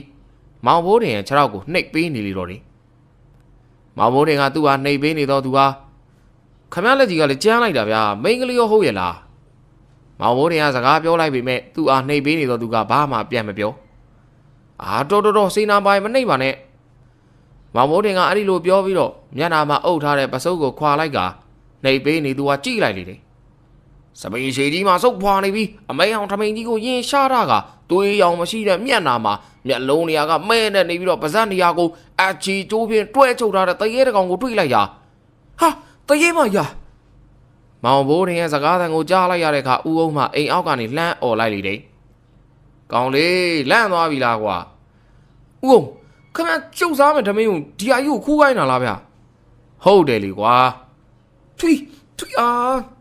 တော်ဆိုးတဲ့ဘူးတော့ဦးအောင်ဗျာနောက်တခါမလုပ်ခိုင်းနဲ့ဗျာကျုပ်ယွန်လိုက်တာကြောင်လန့်ရပြီစားယွန်ရှာနေတော့မောင်ဘိုးတင်ပြောစကားကိုကြားပြီးနောက်ဦးအောင်ကလည်းသဘောကျသွားတဟာရီမောနေပါတော့တယ်အခန်းလေးမောင်ဘိုးတင်ဦးအောင်အိမ်ကိုရောက်တာတပတ်မြကြာသွားပြီဖြစ်လေတယ်ဘေးပင်ရွာသူရွာသားများသည်ကအံ့ဩစရာကောင်းလာတယ်ဦးအောင်အောက်လန်းပညာသည်ဆိုတာကိုသိတယ်သို့ပေမဲ့ခွဲခြားဆက်ဆံခြင်းမရှိပါကျောင်းရုံနေသည်လည်းမဟုတ်ပါဦးအောင်၏စီးနှင့်ကန်းနှင့်ပညာကိုအသုံးချမှုကြောင့်လည်းပါမီထင်ပါသည်ဦးအောင်သည်သူအားအတော်မခံမြတ်နိုင်ဖြစ်သောကိစ္စများဖြစ်မှဘေးပင်ရွာသားများကိုအောက်လန်းအတက်နှင့်တိုက်တတ်သည်တေဆုံးအောင်တော့ဦးအောင်မလုပ်ပေဦးအောင်သည်မောင်ဘိုးတင်အားအတော်လေးဂရုစိုက်သည်မောင်ဘိုးတင်သည်လည်းအလိုက်သိတယ်လေတဲကိုအလုပ်လုပ်ရမည်လားဟုမေးတယ်ဦးအောင်ကမလုပ်ခိုင်းပြီထို့အတွက်ကြောင့်မောင်ဘိုးတင်ကထမင်းဟင်းချက်ကိုလုပ်ပေးတယ်ဦးအောင်ခိုင်းသမျှကိုလည်းတွက်လက်စွာလုပ်ပေးတယ်လေအလိုက်သိတတ်သောမောင်ဖိုးတင်အားဦးအောင်ကသားရင်းလိုချစ်ခင်နေပြီဖြစ်တော်တယ်ပေါင်းတက်သိနေသောမောင်ဖိုးတင်အားဘေးပင်ရွာကိုရောက်တာတလားပဲရှိသေးပေမဲ့အပေါင်းအသင်းများလည်းရနေပြီဖြစ်လေတယ်အခုလည်းမောင်ဖိုးတင်တို့ကလေးတတိုက်လောက်စလုံးလိမ့်နေကြတယ်ငါခေါင်းပဲစားမှာကွာဖိုးဖိုးကြီးရဲ့လက်ဘလောက်ဖြောင်းနေကြည့်လိုက်လူငယ်တယောက်ကလောက်စလုံးတစ်လုံးကိုကင်ပြီးတော့သူ့ကိုယ်သူအမိုးတင်ကပြစ်လိုက်တယ်သူပြစ်လိုက်တဲ့လောက်စလုံးဒီကအတန်းလိုက်ချထားတော့လောက်စလုံးကိုတစ်လုံးမှမထီတော့ခါလေကြီးတဲ့ဖိုးတွေးကွာခေါင်းမပြောနဲ့ဘိတ်တောင်မထီဘာဖိုးဖိုးကြီးတဲ့လက်ကန်းကြီးကွာကျန်သောကလေးများနဲ့လူငယ်များကဖိုးတွေးကိုခေါ်တော့အသက်15နှစ်ကျော်လူငယ်လေးကိုဝိုင်းပြီးတော့စနှောက်နေကြတယ်အဲဒီကဖိုးတွေကတခါလေးတော့လွဲမပေါ့ကွာပြစ်တိုင်းခေါင်းကြီးမှန်နေလို့ရှိရင်အင်းနေရရှုံးနေကုန်ပြီးတော့ငါ့အိမ်လောက်စလုံးပြစ်နေရှိနေမှာပေါ့ကွာသူတို့ရီလိုက်မောလိုက်နဲ့လောက်စလုံးလိမ့်နေတဲ့နေရာကိုမောင်ဘိုးတင်ရောက်လာတဲ့အခါကောင်လေးတချို့ကဘိုးတင်မင်းလောက်စလုံးဘယ်လောက်ပါလဲ100လောက်တော့ပါတယ်ကွာ10လုံးကြီးပြစ်နေတာပါမလားဟိုကကိုဖိုးတွေးနိုင်နေအများကြီးပဲနော်ဖိုးတွေကိုလက်ညှိုးထိုးပြီးတော့ပြောလိုက်တဲ့အခါရွာလူကြီးသားဖိုးတွေကမိမ့်မိန်ကြီးလှုပ်၍ဂုံယူကွင်းကြွားနေပြီးတော့မောင်ဘိုးတင်ကိုကြည့်လိုက်က ဘိုးရင်ရေမင်းကောလောက်စုံလေးအလုံးတရာတော့လှူလုံးမလားကွာကိုဘိုးရင်ကတော့လေကြီးတယ်ဗျာနှစ်ကွင်ပြစ်ပြီးရင်တန်ကြိုထိုးမယ်လောက်စလုံးကြီးဘလို့လဲအော်အဲ့ဒါတော့တန်ကြိုကပါမလာဘူးကွာပါတယ်လीကစားကြမလား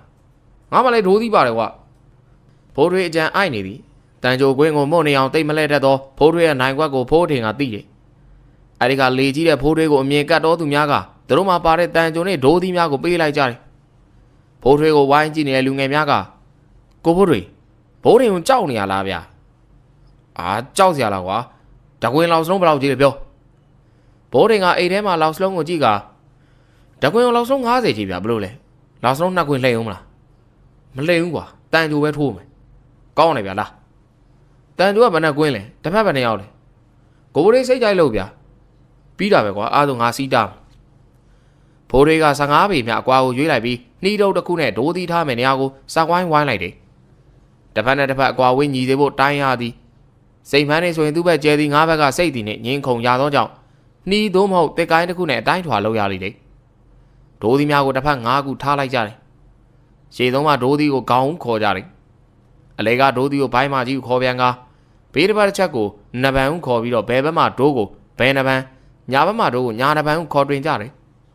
အနောက်ဆုံးကဒိုးသီးကိုနောင်မီဟုခေါ်လိတယ်ဒိုးသီး5ခုလုံးကိုတန်ကြိုဟုခေါ်သောတန်ကွင်းလေးများဖြင့်အကုန်မှန်အောင်ပြစ်နိုင်သည့်ဘက်ကအနိုင်ရလိတယ်တန်ကြိုထိုးအနိုင်စီကံလေးများရှိသေးတယ်ပေါင်းမရဆိုတဲ့စီကံဖြစ်တယ်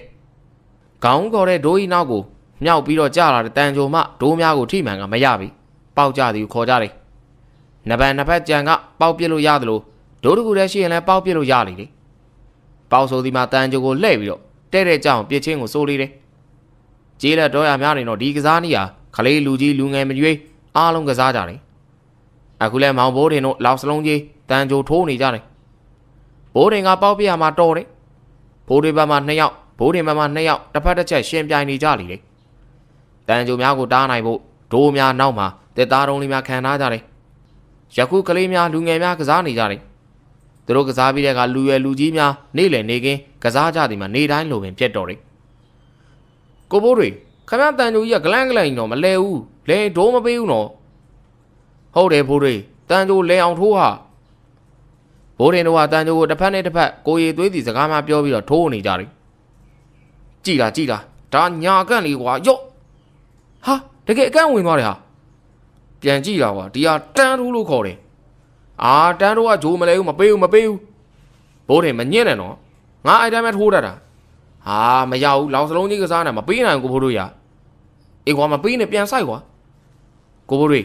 ကြည့်ထားလိုက်နဗန်လေးကိုပေါက်ပြမယ်ကြည့်တာဒါညာကန့်လေးယော့ဒီမှာပေါက်လေးထိုးပြမယ်စက်ကြည့်ထားလိုက်ဒီကတဘိုးကြီးလို့ခေါ်တယ်ဗျာဘိုးတင်အတန်ကစားနေလေတယ်သူပြောတဲ့အတိုင်းအကုန်ဟုတ်နေပြီဖိုးထွေးမျက်နှာမှာတုံမှုန်နေပြီတပွဲရှုံးလို့မကျေနပ်ဖိုးထွေးထပ်ပြီးတော့စိန်ခေါ်ပြီးဖိုးထွေးလောက်စလုံးနေရာမှာနိုင်တာလောက်စလုံးလေးများကုန်ပြီဖြစ်တော်တယ်အဲဒီကဖိုးထွေးကဘိုးတင်ကိုကုန်ပြီဘိုးတင်ဟာငါ့ကို20လောက်ပြန်ပြီးအောင်နွားချောင်းနွားချောက်ဖို့ကွာရပါတယ်ဗျာရော့ဒီမှာ30လူငယ်များကစားနေတုန်းသာတယောက်နဲ့တယောက်မခံချင်အောင်ပြောချင်းဖြစ်ကြတယ်ပြီးရင်လည်းတဲ့နေကြမြဲဖြစ်ပြီးတော့တယ်ငှက်ပြလဲအဖွဲလိုက်ကြွက်ထောင်လဲအဖွဲလိုက်မလို့ဘိုးတင်ပေးပင်ရွာမှာပြောနေလိတယ်သစ်စိန်ရွာမှာကတယောက်တည်းအတီးကြံခဲ့သည်မြပေးပင်ရွာရောက်မှအဖော်ပေါင်းများနဲ့ပြောရွှင်နေရစပားပေးပြီးတော့သူ့ဟာခေါ်ထားတဲ့ဦးအောင်ကိုစိတ်ထဲမှာတော်ပင်ကျေးဇူးတင်နေမိတော့တယ်ဟေးကောင်လေးနောက်ငါဆိုဘုံကထိန်တော့မင်းတို့လာခဲ့ကြအောင်ဘိုးတင်မင်းလည်းလာခဲ့မင်းတို့အိမ်တော့ငါလာမခေါ်ရဲဘူးကွာစိတ်ချပါကိုသားကြီးကလာခဲ့မယ်လောက်ဆုံးဆုံးထားတဲ့ဘိုးတွေမှဘိုးတင်ပကုံးကိုပုတ်လိုက်ပြီးဘိုးထင်လေးမင်းတန်ကြိုထိုးရမှာသာနိုင်မယ်ရွာကောင်မလေးတွေကငါ့ကိုအလေးပေးတာတော့မင်းမနိုင်ဘူးမလားစိတ်ဝင်စားပါဦးဗျာကျုပ်ကအခုမှ73နှစ်လဲဝင်တော့ကထိန်လေးကြမင်းကောင်အားကြနေမှာပါကွာကြည့်လိုက်ဤသုံးနဲ့တယောက်ကိုတယောက်စားလိုက်နောက်လိုက်နဲ့အသက်16နှစ်နဲ့အသက်10နှစ်တွင်းမှာကလေးများရဲ့ကစားပွဲတီကယနေ့အတွက်ပြီးဆုံးလေပြီဖြစ်တော်သည်အခန်းကပေပင်ရွာရဲ့စုပေါင်းဘုံကလေးအဝင်လေးကိုရောက်ရှိလာပြီဖြစ်တဲ့ဘုံကလေးကိုဘုံကြီးကျောင်းနဲ့အတန်လှမ်းသောရွာကြီးမူလာတန်းစာသင်ကျောင်းမှာလောက်ကြတယ်ဘိုးတင်လည်းရွာစာသင်ကျောင်းကိုအပေါင်းအသင်းများနဲ့တွားနေကြတယ်ကလေးမှာဝင်လေးရလဲထမင်းကျွေးတယ်ဝက်သားနေအချင်းငရုတ်သီးကြော်ကျွေးကြ၍ဘိုးတင်တို့ကလေးမကြလူငယ်မကြများဖို့ဟန်ဆောင်မှုမရှိအားရပါရလွေးနေကြတယ်ရွာမှာရှိတဲ့ကာလာသားကာလာသမီးလေးများက ရောက်ချိုကိုကင်ထားပြီးတော့ဂျိုင်းခွက်ကြီးများလက်တစ်ဖက်ကဆွဲကဟေးလိုက်သူများကကာလာသားလေးများဖြစ်ကြပြီးထမင်းပကံများငေဦးသီးကြော်နေဝတ်သားဟင်းလိုက်ပေးသူများထဲမှာကာလာသမီးများပါပါတယ်ဘိုးတွေကကလေးသားသားလေးမလို့ဘာမှမလုပ်ဘိုးနေတို့နဲ့မျက်နှာချင်းဆိုင်ထမင်းထိုင်စားနေသူအားရွာထဲမှာကာလာသမီးကညာပြိုလေးများကတောသားပေမဲ့ရုပ်ဖြောင်းပြီးလူကြီးသားဖြစ်နေတာကြောင့်ဝတ်သားဟင်းပကံထဲမှာအသားလေးများရွေးကမောင်လေးစားတော့အသားပဲစားမောင်လေးထမင်းလိုသေးလားဝအောင်စားနော်မောင်လေးငူကြီးကျော်ဆက်လို့မစားနိုင်ငါ6ဘက်လေးပဲရွေးစားနော်မောင်လေးအော်ဆက်ကုန်ပါပြီကင်းဝေးရေလေးခတ်ပြီးပါကွယ်ဘိုးတွေကအကဲပုံနေကြသောရွာမမိမပြိုလေးများကမောင်ဘိုးတင်တို့ကိုတော့ရှိလေသည်ဟုပင်မထင်တခြားကောင်လေးများ၏စိတ်ထဲမှာဘာမှမဖြစ်ပေမဲ့မေးငေါ်ပြလိုက်မျက်စာပစ်ပြလိုက်လုံနေသောဖိုးထွေးကြောင့်အတော်ပင်ဘိုးတင်စိတ်ထဲမှာကတိကောင်ဖြစ်နေရလေထမင်းစားပြီး၍အိမ်သို့ပြန်နေစဉ်မှာဘိုးတွေကနောက်ကနေလိုက်လာပြီးဘိုးတင်ဒီတခုတော့မင်းကောင်မမီတော့ဘူးမဟုတ်လား10နှစ်ကြိုးစားကွာမောင်ဘိုးတင်ကဖိုးတွေကိုတေချာကြည့်က10နှစ်မဟုတ်ဘူးဗျာမနေ့ပြန်အဲ့ကာလာသမီးတွေကျုပ်ကိုဂူးဆိုင်စီရမကြည့်ထားလိုက်ဘိုးတင်အိမ်မလိုက်အောင်ကွာမင်းကလည်းကြည့်ဗျာမနေ့ပြန်ကျရင်တွေ့ကြတာပေါ့မောင်ဘိုးတင်ကစိတ်တူတူနဲ့အိမ်ကိုပြန်လာခဲ့လိုက်တယ်အိမ်ရောက်မှာတော့ဦးအောင်ကကုန်းကိုဝါပြီးတော့ထိုင်နေရမောင်ဘိုးတင်ဦးအောင်နားမှာသွားထိုင်လိုက်ပြီးအဘဟာကောင်လေးလူများလွဲနေသလားဘာလို့တော့ဗျာမင်းကဦးအောင်လို့ခေါ်တာပါကွာအခုမှအဘဘလို့ဖြစ်ရတာတော့အဘလို့ပဲခေါ်မယ်ဗျာအဘကျွန်တော်အဖေရင်တဲ့အများကြီးကျွန်တော်ပေါ်ကောင်းတယ်အေးခေါ်ခြင်းလို့သာခေါ်ပါကွာကျုပ်ကအဘလို့ခေါ်ပြီးဆိုကျုပ်တခုကူညီဗျာဟေးအဆန်းပါလားကဲပြောဘာကူညီရမလဲကျုပ်ကရွာကကာလာသမီးတွေအကုန်သဘောကျအောင်လုပ်ပေးဗျာ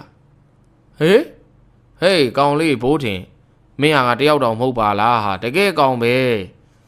အဘအောင်လန်းတက်တော့လုံနိုင်တော့ကျုပ်သိရဗျာလုပ်ပေးပါဗျာ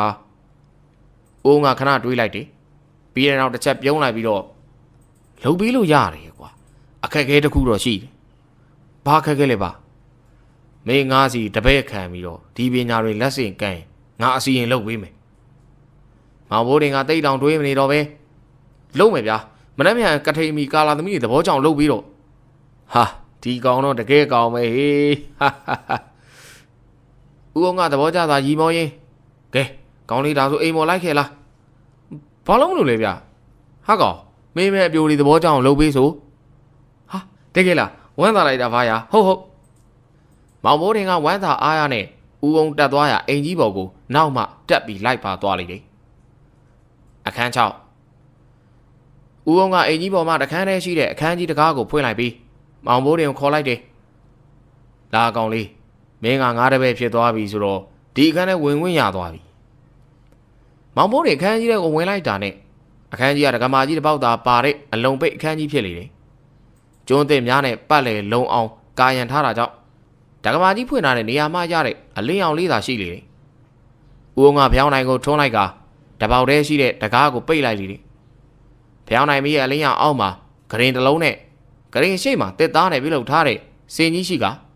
စင်ပေါ်မှာရှိတဲ့ပစ္စည်းများကိုတော့အနက်ရောင်ပိတ်စာကြီးဖြင့်အုပ်ထားလေတယ်အဲဒီနောက်ဦးအောင်ဟာအခန်းထဲခေါင်းရည်မှာရှိတဲ့တစ်သားစင်လေးမှာတင်ထားတဲ့ဈေးမင်းကြောင်စုပ်တံများအနက်စုပ်တံရဲ့ထိပ်မှာဝစ်လစ်စလစ်နဲ့သပင်ဖားရချထားတဲ့မိမတယောက်ရဲ့ရုပ်ထုပါတဲ့ဈေးမင်းကြောင်စုပ်တံအမဲကြီးကိုယူလိုက်လေတယ်အဘအဲ့ဒါဘာကြီးလဲဗျာမေးမယ်ကောင်မလေးတွေချစ်တာလိုချင်တယ်ဆိုအေးဗျာသူတို့သဘောကျရင်ပြီးတာပဲဗျာလှုပ်ချင်တာလို့ဦးအောင်ကမောင်ဘိုးတင်ကိုတမလင်းခွေထိုင်စီပြီးတော့အဲဒီနောက်အမဲအောင်ပိတ်စာကြီးကိုအနေငယ်ဖဲကားအဲ့ဒီစင်ပေါ်မှာအမဲအောင်ဆေးမင်းခွက်ကလေးကိုယူလိုက်ပြီးတော့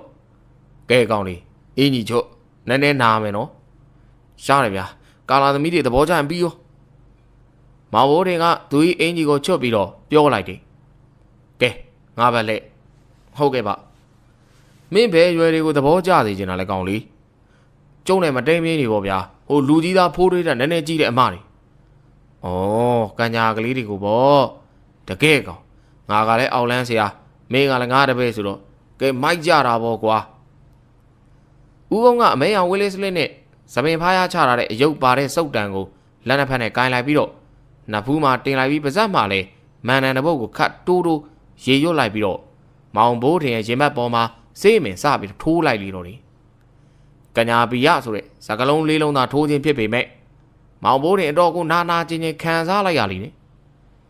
ဆေးမင်းကြောင့်ထိုးလို့ပြီးတဲ့အခါမှာဦးအောင်ကကွန်းတရားကိုဝါလိုက်ပြီးကွန်းသေးများနဲ့မောင်ဘိုးရဲ့ရေမတ်မှဆေးမင်းကြောင့်ထိုးထားတယ်ဆေးများပေနေတဲ့နေရာကိုမှုတ်လိုက်ပြီးကဲကညာမှန်သမျှတန်းတန်းဆွဲစီရောဟဲ့အဲဒီနောက်ကရင်ဘေးမှာအမဲအောင်ပိတ်စတစ်ထည်နဲ့ပေးချန်နေသည်များကိုတုံပေးလိုက်တဲ့အခါကညာပြရဆိုတဲ့အမဲအောင်ဆေးမင်းကြောင့်လေးကအထင်းသားပေါ်နေတော့တယ်ဦးအောင်ကအဒီစာလုံးလေးကိုကြည့်ပြီးကဲငါတပည့်မင်းကတော့ကညာလေးတွေရဲ့တန်းတန်းဆွဲဖြစ်ပြီးသားမှတ်တော့ဦ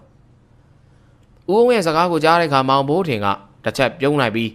စိတ်ထဲမှာတော့တွေးကြပြီးပေါ့ကိုဖိုးထွေးရဟုတွေးနေလေပါတော့တယ်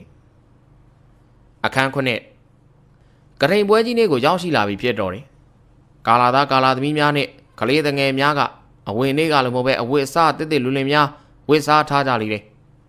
အဲဒီထဲမှာမောင်ဘိုးထင်လည်းပါလိမ့်တယ်ဦးအောင်ကကထိန်နီးလာကလေးကမောင်ဘိုးထင်အတွက်ပစိုးအစ်ဝတ်စားသည်များဝယ်ပြီးထားလိမ့်တယ်ဝတ်စားသည်များဝတ်ထားကြပေမဲ့မောင်ဘိုးထင်တို့ဒီကလေးခွားနေလောက်စလုံးထည့်ထားသောလွယ်အိမ်များကိုမိဘများမယူခိုင်းသည့်ကြားကခိုးပြီးတော့ယူလာကြလိမ့်တယ်ဒီလိုနဲ့ထမင်းစားချိန်မှာမောင်ဘိုးထင်ကဖိုးထွေးရဲ့မျက်နှာချင်းဆိုင်မှာမရမကလိုက်ထိုင်လိုက်ပြီးကိုဖိုးထွေးဘလို့လဲဗျဘာလဲကွာဖိုးထင်ကောင်မလေးတွေမလာသေးပါလားဗျပရိသာပင်ဘုန်းကြီးကြောင့်လိုက်ဖို့နေလို့လေလာပါလိမ့်မယ်ကွာတိကြပြီပေါ့ဗျာယခုထမင်းကျွေးနေတဲ့သူများမှာအသက်20ကျော်အပြိုများဖြစ်နေ၍မောင်ဘိုးထင်တို့၏ပြိုင်ပွဲစီကအဖေမပေါ်ခြင်းဖြစ်သည်သူတို့ထမင်းတပကံကုံသွားချိန်မှာထမင်းကျွေးနေတဲ့အပြိုများမှနောက်မှရောက်လာသော10ကျော်သက်ပြိုကညာလေးများကိုမြင်တဲ့အခါကဲမိဘုံတို့မိသေးတို့ညီတို့ထမင်းကျွေးလဲရောက်ပြီငါတို့ကြောင်းရှိဖျားသွားလိုက်မလားကာလာသားကြီးများကလည်းအပြိုများနေရာရွှေသွားသည်နှင့်သူတို့၏မျက်လုံးများကအသက်18အထက်လူငယ်လေးများထမင်းကျွေးကူရန်မျက်စောင်းထိုးလာကြရာလူငယ်လေးများကလည်း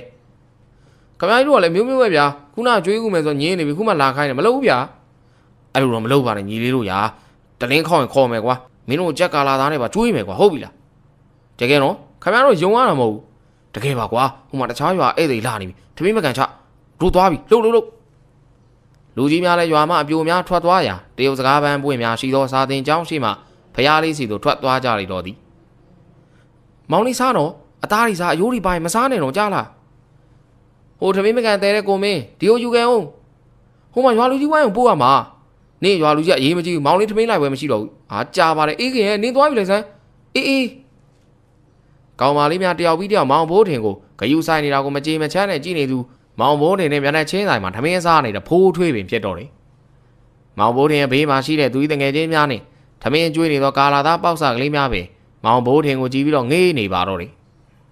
ဒီလိုနဲ့မောင်ဘိုးထင်ကဖိုးထွေးကိုအနိုင်ယူလိုက်ကပြုံးပျော်နေပါလေတော့တယ်အခန်းရှိကထိန်ပြီးဒီမှာတပတ်ကျော်ပြီဖြစ်လေတယ်ယခုမောင်ဘိုးထင်ဟာဦးအောင်ပေါက်ပြီးတဲ့ PRC အစွမ်းကြောင့်ဒုက္ခပေးနေပြီဖြစ်တော့တယ်တခြားမြည်သည့်စိတ်မှမရှိဖိုးထွေးကိုနိုင်ချင်းသာလှုပ်လိုက်ရသည့်ကိစ္စကအခုမောင်ဘိုးထင်အတော်ကိုဒုက္ခများနေရပြီတကယ်ချင်းများနေလောက်စလုံးလှိမ့်နေချင်းကညာပြိုလေးများရောက်လာပြီးတော့မောင်လေးဘိုးထင်မမတို့ထင်းခွေသွားမှလိုက်ခဲ့ပါဦးအာမလိုက်ချင်ဘူးဗျာကျုပ်ကစားနေမလိုက်လို့မရဘူးနော်ကညာပြိုလေးများကထင်းခွေသွားရမောင်ဘိုးထင်ကိုခေါ်သွားပြီးအပြန်ထင်းစည်းများကိုနောက်ဆိုမမကိုလှုပ်ကြွေးတော်ကိုပြောကြကထင်းများကိုကုတဲခိုင်းနေတယ်ဖိုးထွေးတို့ညနေတန်ကြိုထိုးနေချိန်ရွာလေပိုင်းမှာကညာပြိုလေးများရေအိုးများနဲ့ရောက်လာကရွာထိပ်ဘုံရည်ရင်းကိုခေါ်သွားပြီးတော့မုံများကျွေးကရေအိုးပင့်ခိုင်းတယ်မောင်ဘိုးထင်ဘုံတွင်ပေးမှအုတ်ခုံမော်တက်ရေအိုးပင့်ပေးနေရလိမ့်တယ်ရွာမှာကာလာသားပေါက်စလေးများကမောင်ဘိုးထင်ကိုဂျိုကြည့်လာရာဤဒုက္ခကိုမခံနိုင်သည့်ဆုံးအိမ်တို့ပြန်ပြေးသွားပြီးအဘဘာတုံးကောင်လေးကကျုပ်ကိုထိုးပေးတာစီပြန်ဖြတ်ပြီးတော့ဗျာမစွမ်းလို့လားဟာစွမ်းတယ်ဗျစွမ်းအစွမ်းလုံးနေလို့ဟာမဖြတ်ပေးဘူးကွာမင်းငွေတောင်ပြူပဲထိုးပေးထားတာ哦အဘမဖြတ်ပေးရင်ကျုပ်ကြွားပြန်မှာနော်အဲ့ဒီခါမှာဦးအောင်ကမောင်ဘိုးတဲ့ခေါင်းကိုပုတ်လိုက်ပြီးဖြတ်ပေးမယ်ကွာဖြတ်ပေးမယ်မင်းကငါးတပည့်နော်ဟုတ်ပါတယ်ဗျာသိပါတယ်ဗျာအားဆိုမင်းနဲ့ငါခရီးထွက်ရလိမ့်မယ်ဗျာဘယ်ဟုတ်လဲဗျာမင်းတို့တစ်စိမ့်ရွာဘေးကအင်ဂျင်ရွာတင်းချိုင်းကိုလေဘာသွားလို့မှလဲဗျာမင်းကိုမကောင်းဆိုးဝါဖုတ်ထုတ်တာနဲ့တရေဘလို့ဖမ်းရတယ်ဆိုတာသင်ပေးမလို့ဗျာမောင်ဘိုးထင်ကဦးဝင်းရဲ့စကားကိုအံ့ဩတကြီးနဲ့ကြည့်နေခြင်းမှာဦးအောင်ကမောင်ဘိုးထင်ရဲ့ကညာပီရဆေးမင်းချောင်စီရင်ကိုဖြတ်ဖို့အိမ်မော်ကိုခေါ်သွားပါလိမ့်တော့တယ်အောင်လန်းဘိုးထင်နဲ့လက်ဦးစရာဝတ္ထုလေးကဒီမြတာပဲအောင်လန်းဘိုးထင်ရဲ့ဇလန်းတွေပဲဖြစ်ပါလိမ့်အားလုံးစင်သိပြီဆိုရင်နားဆင်ခန်းစားပေးကြပါဦးခင်ဗျာ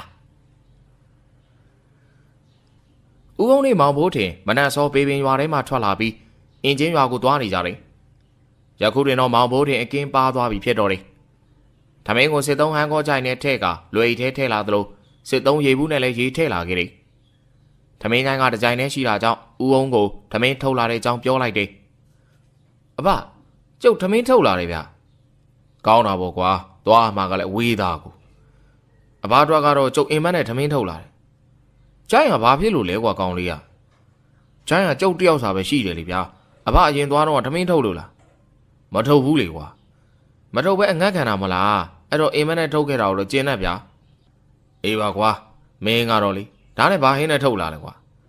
အဘတို့အမဲသားဗျကျုပ်တို့ကငှက်သားမင်းကဟင်းမှာခွဲကြနေတာလားနောက်ဆိုစံတွေပါခွဲကြပြီးတော့ချက်ဦးမှလားမသိဘူးဟဲ့ဂျိုင်နဲ့ထဲလာတာကိုပြောတာပါဗျထမင်းစားရင်တူတူစားမှာပဲဟင်းနဲ့မျိုးပေါ့ပါရင်နော်အေးပါကောင်လေးမင်းသဘောပါကဲသွားသွားလျှောက်ကွာအဘကပြောတော့မယ်ကျုပ်ကရှေ့ကနေနောက်လှည့်စကားပြောနေတာပါဗျအဘသာသွားသွားလျှောက်ရမှာနော်မောင်ဘိုးတင်ကရှေ့ကနေသွားနေပြီးပြောလိုက်ခြင်းဖြစ်လေရာဦးအောင်မြည်သည့်စကားမှမပြောပါပဲပြုံး၍သာလမ်းလျှောက်နေပါတော့တယ်ဦးအောင်နဲ့မောင်ဘိုးတင်တို့လမ်းလျှောက်လာလျာနေမုန်းတဲ့အချိန်ကိုရောက်ရှိလာခဲ့တယ်အဲဒီကဦးအောင်ကလမ်းဘေးမှာရှိတဲ့ညောင်ပင်ကြီးတပင်အောက်ကိုဝင်နားလိုက်ပြီးကောင်းလေးထမင်းစားကြအောင်ကွာဘိုးတင်တန်ဖို့အဘသိပြီမလားဘာလဲကွာကောင်းလေးကမင်းစကားကလေဘိုးတင်နဲ့ခီးသွားရင်ထမင်းမငတ်ဘူးဆိုတာကိုသိစေချင်တာဟုတ်ပါပြီကွာမင်းကလည်းကိုရီသွေးလိုက်တာဆိုတာအဖလည်းဗျာကျုပ်ကကိုရီသွေးစရာမလိုပါဘူးကိုရီကထပ်ပြီးသားမလို့ပါဗျာအေးပါမောင်ကိုရီထက်ရဲ့ကဲဘိုက်စားပြီကွာထမင်းစားဖို့ပြင်းတော့မောင်ဘိုးတင်လည်းလွယ်ထဲမှာထမင်းချိုင်းနဲ့အင်မန်းနဲ့ထုတ်ထားတဲ့ထမင်းတော့ကိုထုတ်လိုက်ကဦးအောင်ကိုကြည့်လိုက်ပြီးအဖဘယ်ဟာနဲ့စားမှလဲချိုင်းနဲ့လားအင်မန်းနဲ့လားမင်းအတွက်ချိုင်းနဲ့ထည့်လာတယ်ဆိုအေးဗျာကျွန်တော်ပဲနင်းနာခံပြီးတော့ချိုင်းနဲ့စားလိုက်ပါမယ်မောင်ဘိုးတင်ရဲ့စကားကြောင့်ဦးဘိုးတင်ကမျက်လုံးပြူးသွားပြီးမင်းကချိုင်းနဲ့စားမှာကိုနင်းနာခံတာလားအဘကလည်းကျုပ်ကလက်သေးသေးလေးဗျဇုံးကလည်းပါတာမဟုတ်အဘလက်ကြီးနဲ့ဂျိုင်နဲ့နှိုက်စားလို့ရလို့လားပြောအေးကွာနည်းနည်းတော့ခက်မယ်ဟာအဲ့ဒါကြောင့်အဘကိုဖတ်နေကြွေးတာအဘလက်ကြီးနဲ့စိတ်တိုက်စားသမ်းဗျကျုပ်သာဂျိုင်နဲ့အဘကိုစားဖို့ပေးရင်အဘဂျိုင်နဲ့ကိုလက်နှိုက်ရတာအစင်မပြေထမင်းစားလို့လဲဝါသလိုမဝါသလိုကဲကိုသားလေးကငါဖတ်နေပဲစားပါမယ်ကွာထမင်းတို့ဖြေပါတော့အဘကိုထားတဲ့ကျုပ်စီနာကိုနားလေစမ်းပါဗျာအေးပါကွာနားလေပါပြီဦးလေးဘိုးထင်ရဲ့ကဲထမင်းထဲ့လာတာနဲ့ဒီနားလေပါပြီကွာဟုတ်ပြီလားဦးအောင်ကပြုံးကြည့်ပြီးတော့မောင်ဘိုးထင်ကိုဦးလေးလို့ရွဲခေါ်လိုက်လေတော့တယ်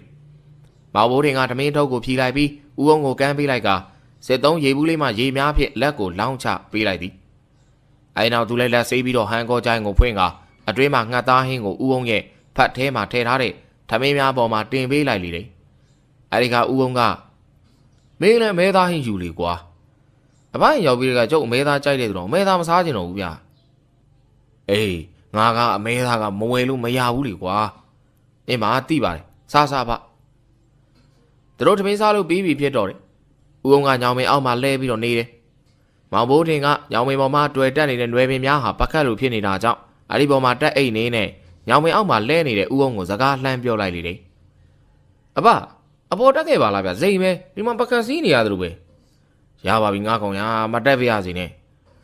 အသက်ကြီးလာတာမကောင်းဘူးလူကြီးတွေပြောကြတာအဘကြည့်ပြီးမှပဲသတိထားမိတော့တယ်ဦးအောင်ကမိတ်ထားတဲ့မျက်လုံးကိုဖွင့်လိုက်ပြီးအပေါ်မှာမောင်ဘိုးတင်ကိုကြည့်လိုက်လေမောင်ဘိုးတင်ကလည်းသူ့အားငယ်ဆောင်ကြည့်နေစကားပြောနေခြင်းပဲအခုလည်းမောင်ဘိုးတင်ကဆက်ပြီးတော့စကားဆိုလာတယ်အဘဒါနဲ့ကျုပ်မသိလို့တခုမေးမယ်နော်မေးလေကွာအဘကျွန်တော်အောင်လန်းဖြစ်ပြီလားပညာတော့မသင်ရသေးပြီမဲ့ဖြစ်ပြီလို့ပဲပြောပါတော့မေးကငါတပည့်လीကျုပ်ကြားဘူးတာတော့အောင်လန်းနေညစ်ပတ်တယ်တဲ့ရေလဲမချိုးပြောတယ်ကျုပ်တို့တော့တန့်နေပါလားဗျဟာမင်းပြောမှငါလည်းတတိထားမိညစ်ပတ်ပြီးစုပ်ပြတ်နေပါအောင်လန်းမဟုတ်ဘူးကွာဘယ်လိုမှအောင်လန်းသေးလဲအဖြူနဲ့အမဲရှိတယ်ကွာငါတို့ကအမဲတွေနောက်ထပ်လူတွေကအဖြူတွေဘသူတွေလဲဖိုင်အထက်လန်းတွေပေါ့ကွာငါတို့မှာကသီလားမရှိဘူးသို့ပေမဲ့ကျင့်ဝတ်တော့ထားလို့ရတယ်မင်းဘာသာကိုးကွယ်လေကောင်းလေးဖျားဦးစဉ်ကျုပ်ရွာအိမ်မရှိတယ်ဆိုတော့ဖျားကိုးကွယ်တယ်ထင်တယ်ဗျမောင်ဘိုးတင်စကားပြောလို့ပြီးတဲ့အခါဦးအောင်ကငုတ်တုတ်ပြန်ထိုင်လိုက်ပြီးဖျားလန်းစဉ်နဲ့ပြောင်းပြန်ဆန့်ကျင်ပြီးလှုပ်နေလို့အောက်လန်းလို့ခေါ်တာကောင်းလေးဖျားလန်းစဉ်ကဘာလဲပါငါလည်းမသိဘူးကွာအဲ့ဒါထားလိုက်တော့အဲ့ဒါတွေကဒိုးနဲ့လားမှမဆိုင်ဘူးတခုရှိတာကအောက်လန်းဆိုပေမဲ့အကုန်လုံးမကောင်းတဲ့သူမဟုတ်ဘူးကွာဝ ဝါသနာကြောင့်အောက်လန်းဖြစ်နေပြီမဲ့အကျင့်ကောင်းတဲ့သူတွေရှိတယ်အဘလိုမျိုးလားဟာငါကဘာအကျင့်ကောင်းလို့လဲဟာအဘသာအကျင့်ကောင်းရင်ကျုပ်အခုလိုကောင်းကောင်းနေကောင်းကောင်းမစားပါဘူးဗျာဦးငါမောင်မိုးတင်ကိုလှမ်းကြည့်လိုက်လေအမေရိကန်ကိုသူ့ဟာကျေးဇူးတင်နေတဲ့မျက်နာဖြင့်စကားပြောနေလေဟာသူ၏စိတ်ထဲမှာတော်ပင်ကျဉ်နဲ့နေမိတယ်အဲဒီနောက်ဦးအောင်ကကောင်းလေးခဏမေးလိုက်ကွာပြီးရင်ခီးဆက်ကြအောင်လို့ဟုတ်ကဲ့ပါမောင်မိုးတင်ကဦးဝင်းရဲ့စကားဆုံးတာနဲ့ပကတ်လိုဖြစ်နေတဲ့ຫນွယ်များပေါ်ကိုမျက်လုံးကိုမှိတ်ပြီးတော့မေးလိုက်လေမလိုက်မကမ်းမှာအော်ငှက်တန်လေးကလွမ်းမောဝယ်ထွက်ပေါ်လာလေမောင်မိုးတင်တက်ပြီးတော့အိတ်နေတဲ့ပကတ်ပုံစံຫນွယ်လေးများကတဖြည်းဖြည်းပကတ်လွဲသည်လားလှုပ်ရမ်းလာလေမောင်မိုးတင်လည်းအိတ်ပျော်လို့သွားပြီးဖြစ်တော့တယ်ညောင်မင်းအောင်မှာထိုင်နေတဲ့ဦးအောင်မှမောင်မိုးတင်အိတ်နေတဲ့ຫນွယ်များကိုလှုပ်ရမ်းပေးနေတဲ့သူအားသေချာမြင်နေရလေစနွေးများလိမ့်ကြံထားပြီးတော့သပင်ဖားရချထားတယ်ဝင်းဝါနေတဲ့မျက်နာမှာရှိတဲ့မျက်လုံးမဲမဲများမှာလည်းမျက်ရည်တုလို့ထင်ရတဲ့အမဲရောင်ကြီးများကြနေပါလေတော့တယ်ဦးအောင်နဲ့မောင်မိုးတင်ခီးဆက်လာကြသည်မှာညနေအချိန်သုံးပင်ရောက်လာပြီဖြစ်တော့တယ်မကြတော့အချိန်မှာတော့တစ်စိမ့်ရွာနဲ့အင်ဂျင်ရွာကိုသွားရတဲ့လမ်းခွဲလေးကိုရောက်လာတဲ့ခါဦးအောင်ကရှေ့မှာမောင်မိုးတင်ကိုကောင်းလေးမင်းရွာဝေအောင်ပါလားမောင်မိုးတင်ကခဏရပ်လိုက်တယ်အချိန်ဒီကညနေဆောင်နေဖြစ်တော့တယ်အဲနောက်ခိတ္တစဉ်းစားကဝင်လို့အချိန်ပြေတယ်ဆိုရင်တော့ခဏတော့ဝင်ကျင်သားပါရပါတယ်ကွာကဲသွားကြတာပေါ့လာဦးအောင်နဲ့မောင်မိုးတင်ရွာထဲဝင်လာလေတယ်ရွာထဲကိုရောက်တဲ့အခါတချို့သူများကမောင်မိုးတင်ကိုနှုတ်ဆက်ကြသလိုတချို့သူများကမတိကျိုးကျွံပြူသွားကြလေတယ်အဲဒီနောက်မောင်မိုးတင်ကဦးအောင်ကိုလှည့်ပြီးတော့စကားဆိုလိုက်ပြန်တယ်အဖကျွန်တော်ရက်ဆိုင်ခဏဝင်ကျင်နေဗျာဟာကောင်းလေးငါအခုတော့ရက်မတော့ဘူးကွာအဖကိုတိုက်မှလည်းမဟုတ်ပါဘူးဗျာကျွန်တော်ငွေ30လောက်ပေးပါလားအေးရတယ်ရော့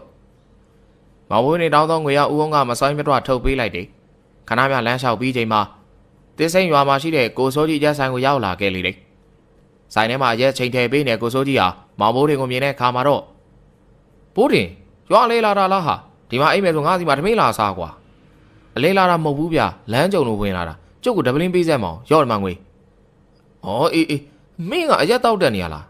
မဟုတ်ပါဘူးဗျာကျုပ်အင်္ဂနာပြန်မလို့အဖေအတွက်ဝယ်တာပါအဲ့လိုဆိုရင်တော့ငါညသွားဖို့ကြမလို့တော့ဘူးပေါ့ကွာမင်းဖေကငါ့ကိုငွေပေးထားတာညနေတိုင်းတလုံးအမြဲတမ်းသွားပို့ပေးရတယ်ဟိ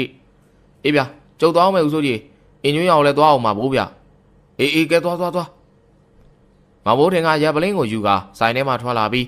ဆိုင်ဝါမှာစောင့်နေတဲ့ဦးအောင်ကိုခေါ်ကာသူ၏အိမ်ကိုခြေဦးလှည့်လိုက်ပါတော့တယ်မဘိုးတင်နဲ့ဦးအောင်တို့နှစ်ယောက်မဘိုးတင်နေကိုရောက်လာပြီးဖြစ်တော့တယ်အိမ်ရှိကိုပြတ်မှာတော့မဘိုးတင်ရဲ့ဖခင်ဦးကောင်းအရက်တပလင်းနဲ့အရက်ကိုစိန်ခံတောင်းနေတာကို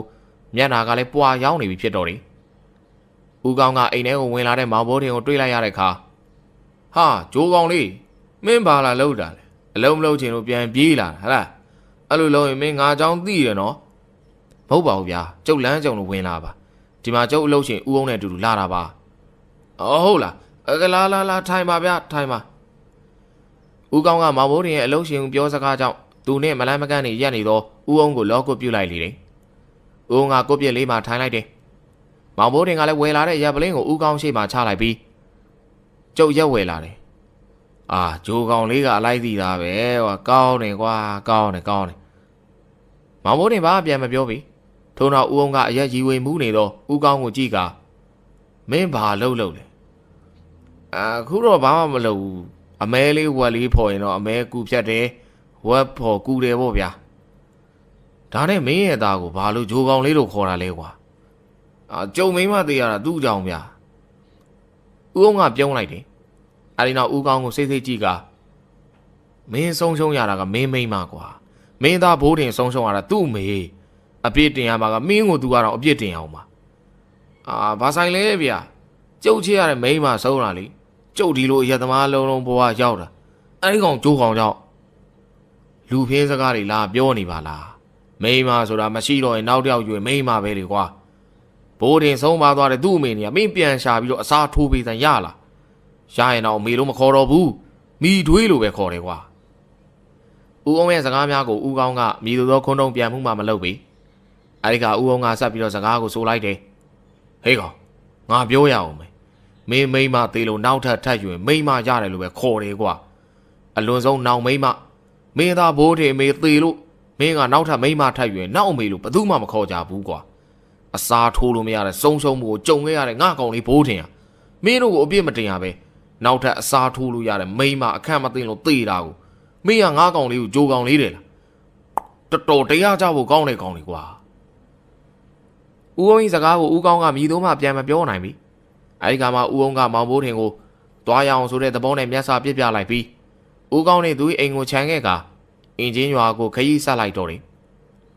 ဦးကောင်းဒီကအရာပလင်းကိုကင်ပြီးတော့အိမ်ဝိုင်းထဲမှာထွက်ခွာသွားတော့မောင်ဘိုးထင်ကိုငေးကြည့်နေပါတော့တယ်ဦးအောင်နဲ့မောင်ဘိုးထင်သစ်စိန်ရွာမှထွက်လာလေရာမိုးပင်အတော်လေးချုပ်နေပြီဖြစ်တော့တယ်ဦးအောင်ကမြည်သည့်စကားမှမပြောပဲငိန်ကြသားကောင်းနေတဲ့မောင်ဘိုးထင်ကိုစကားဆပြီးဆိုလိုက်တယ်ကောင်းလေးငိန်လာကြည်လားကွာအဘခုနကကျုပ်ဖေကိုပြောရတဲ့စကားတွေကြားပြီးတော့အမေကိုအမှတ်ရလို့ပါဗျာအေးကွာငါနားလဲပါတယ်ဒါပေမဲ့မင်းဖေကလွန်နေကွာကျုပ်လည်းသိပါတယ်ဗျာဒါပေမဲ့အမေကိုတော့ချစ်တာပဲဆိုတဲ့အတွေးနဲ့ကျုပ်သူပြောတာလောက်တာတွေဘာပြန်မပြောပဲကျေနပ်နေတာပါဗျာဟောမင်းအမေကိုမင်းတော်တော်ချစ်သားကိုချစ်တာပေါ့ဗျာနေကညောင်မရောက်အိတ်တုံးကတော့ကျုပ်အိမ်မက်မှတ်သေးတယ်ဘလို့မှတ်တာလဲကွာပြောစမ်းပါဦးကျုပ်အိမ်မက်ထဲမှာကျုပ်ကကလေးဗျပကထဲမှာအိတ်နေတာအမေကကျုပ်အိတ်နေတဲ့ဘက်ခောက်ကိုပြုံးကြည့်ပြီးလွှဲပေးနေတာကျုပ်ကကလေးသားဖြစ်နေတာပြောနေတာဗျမောင်မိုးတင်ကပြုံးရွှေ့ပြီးတော့စကားပြောနေရဦးအောင်ဒီလည်းပြုံးပြီးတော့နားထောင်ရင်းကောင်းလေးမင်းဘိုင်းစားပြီလားမစားသေးပါဘူးပါငါတို့အင်ဂျင်ယာကဖုတ်ဝင်နေတဲ့သူကိုဖုတ်ထုတ်ဖို့တရေတကောင်လိုတယ်ကွာဘယ်မှာသွားရှာမှလဲပါတရေဆိုပေမဲ့ကမစိတ်ကြီးတဲ့ကောင်ကိုလိုချင်တာအဲ့ဒါဆိုကျုပ်တို့ရွာသိန်းတိုင်းမှာရှိလောက်တယ်ပါအေးဒါဆိုသွားကြတာပေါ့ကွာဦးအောင်နဲ့မောင်ဘိုးတင်လဲသစ်စိန်ရွာရဲ့သိန်းတိုင်းကိုထွက်ခွာသွားကြလေတော့တယ်မောင်ဘိုးတင်ကသူအမြဲထိုင်နေကြအုပ်ကူပေါ်မှာထိုင်လိုက်လေတယ်အမောင်တူကြီးဆိုးတဲ့ဒေတာများဖြစ်တာကြောင့်လရောင်ကအင်မတန်ထွန်းလင်းနေတဲ့အအေးမြသောလရဲ့ရောင်နဲ့တူလေနူအေးလေးများလည်းတိုက်ခတ်နေတာကြောင့်တိတ်ဆိတ်နေတဲ့တင်းချိုင်းဟာဦးအောင်နဲ့မောင်ဘိုးတင်ဖို့နေလို့ပင်ကောင်းတယ်လို့ထင်နေလေတယ်အေးပြီးနေလို့ကောင်းလိုက်တာဗျာအေးကွာရွာတွေကလူတွေကဖရားရည်တရားရည်နေရတာအေးချမ်းလိုက်တာလို့ပြောဘူးတယ်ငါလည်းတေချာမသိပါဘူးကွာဒါပေမဲ့ခုတင်းချိုင်းရိတ်ကပို့ပြီးတော့အေးချမ်းပြီးနေလို့ကောင်းတယ်ဆိုတာအဲ့လူတွေမသိလို့ဖြစ်မယ်အဘတော့ပြောတော့မယ်ဗျာဘယ်ချိန်တည်းဖမ်းမှလဲတင်ပြအောင်ဗျတင်းရတာမခတ်ပါဘူးကွာမင်းဆိုပိုတော့မခတ်သေးမင်းလိုကြောက်ရလန့်မှမသိတဲ့ကောင်ကဘာမှတော့တိတ်တင်စရာမလိုမင်းကိုစိမ့်မင်းကြောင်ထိုးတဲ့အတက်နဲ့မန်တန်အတက်ကတော့နောက်မှတဖြည်းဖြည်းတင်ပေးမယ်ကွာဟုတ်ပါဦးအောင်ကအုပ်ကူပေါ်ချိန်လွဲချထိုင်လိုက်ပြီးတဲ့နောက်မောင်ဘိုးတင်ကိုကြည့်ကအခုကတရေဖမ်းတာမဟုတ်ဘူးကွာမွေးတာအရင်ငါလာတာကဖမ်းတာကိုတိုက်ချင်တဲ့အိမ်ကိုတရေရဲ့စိတ်ဆွဲလန်းမှုတဲ့အရာတွေကိုယူပြီးတော့သွားမြုပ်တာပေါ့ကွာပြီးတော့အဲ့ဒီမှာရှိသေးတာပဲဒေါသထွက်နေတဲ့တရေတွေကအဲ့ဒီအိမ်မှာ၆လန်းကြပေါ့ကွာအော်ဟုတ်သဘောပေါက်ပြီပါအခုကမွေးမှာလားဟုတ်တယ်ငါတို့သူ့ကိုကြွေးမွေးပြီးနေရာတနေရာပေးထားမယ်လိုအပ်ရင်ခိုင်းမယ်ပေါ့ကွာဟုတ်ကဲ့ပါကဲလူလေးတရေရွေးပွဲလေးစားလိုက်ရအောင်ပေါ့နေအောင်ပါသူများတွေပြောတဲ့တင်းချိုင်းဆောင်မတ်ဖဲဝါဆိုတာကြီးနဲ့ကိုတွေ့အောင်ပါလားတင်းချိုင်းတွေတလောက်များတာကွာမတ်ဖဲဝါဘယ်တင်းချိုင်းနေလဲတော့မသိဘူးခေါ်ရင်တော့လာမှာပေါ့ဟုတ်လားပါလာရင်လည်းသူ့ပဲဖမ်းသွားမလားလို့ကြုတ်ကတွေးနေတာမောင်ဘိုးတင်ရဲ့စကားကြောင့်ဦးအောင်မျက်လုံးပြူးကမောင်ဘိုးတင်ကိုကြည့်လိုက်လေမောင်ဘိုးတင်ကအုပ်ကူပေါ်ခြေထောက်အောက်ကိုလွှဲချထိုင်နေခဲ့တယ်အဲဒီနောက်ဦးအောင်ကမောင်ဘိုးတင်ကိုကောင်းလေးတရေတစေတွေမွေးတော့မယ်ဆိုရင်ဂရိတီရတယ်အဲဒီကောင်တွေကလူလိုမဟုတ်ဘူးကျွေးမယ်သူကျွေးရတယ်နေပါအောင်နောက်နေမှလို့ပြောမရဘူးအဲ့တော့ဂရိမပေးခင်တေချာစဉ်းစားဖြစ်နိုင်မဖြစ်နိုင်ပေါ့ဟုတ်ပါပြီးတော့တရေမွေးတယ်ဆိုတာကမစိတ်တီအားကောင်းတဲ့ကောင်တွေရွေးမွေးရမယ်အဖပြောတဲ့ကမစိတ်တီဆိုတာဘာလဲဗျတကူစွမ်းအားပေါ့ကွာငါတို့ကအားကြီးတဲ့တရေကိုမွေးနိုင်လေငါတို့လုပ်ငန်းဆောင်တာတွေပို့ပြီးအောင်မြင်လေပဲကွာအဖပြောမှာပဲတရေတွေကိုလက်ဝဲပွဲလုပ်ပြီးရွေးခိုင်းရမလို့ပဲလုပ်ရမှာလေကွာအဲ့လိုပဲရွေးရမှာဗျာဦးကုန်းဝင်းစကားကြောင့်မောင်ဘိုးတင်ကြောင်အန်းဖြစ်သွားရတယ်မောင်ဘိုးတင်ဖြစ်ပြသွားတာကိုသဘောကျနေတဲ့ဦးကုန်းကဆက်ပြီးတော့စကားဆိုလိုက်တယ်ဒီလိုကောင်လေးက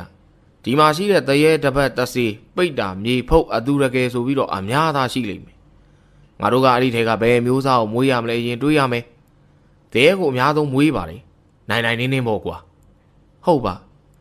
အဲ့ဒီတော့ဒီဝင်းကျင်ကတရေတွေကိုငါတို့တတ်နိုင်တာနဲ့ကမ်းလှမ်းရမယ်ဘယ်နှရက်အမဲသားဘလောက်ကျွေးမယ်ဘာညာပေါ့ကွာဟုတ်ကဲ့ပါ အဲဒီချိန်2ကောင်လိုက်လာမယ်10ကောင်လိုက်လာမယ်ကွာအဲဒီကောင်တွေချင်းချင်းလုံးခိုင်းပြီးတော့နောက်ဆုံးဘိုးရတဲ့ကောင်ခေါ်မှာအဖတရေရွေးတာကြုတ်တောင်သဘောကျလိုက်ဟိုဒိုင်းဒီပါတွေရောလိုသေးလားဗျလိုတာဗောကွာအခုမင်းနဲ့ငါဒိုင်းပဲဗောကွာဟာကောင်းလိုက်တာဗျာကြောက်ရွံ့မှုကင်းမဲ့သွားအားပါးတဲ့စကားပြောနေတဲ့တပည့်ဖြစ်သူမောင်ဘိုးတင်ကိုကြည့်လိုက်ပြီးဦးအောင်လည်းသဘောကျနေလေတပည့်ရွေးတာမှန်ကန်သည်ဟိုလည်းတွေးနေမိပါလေတော့လေ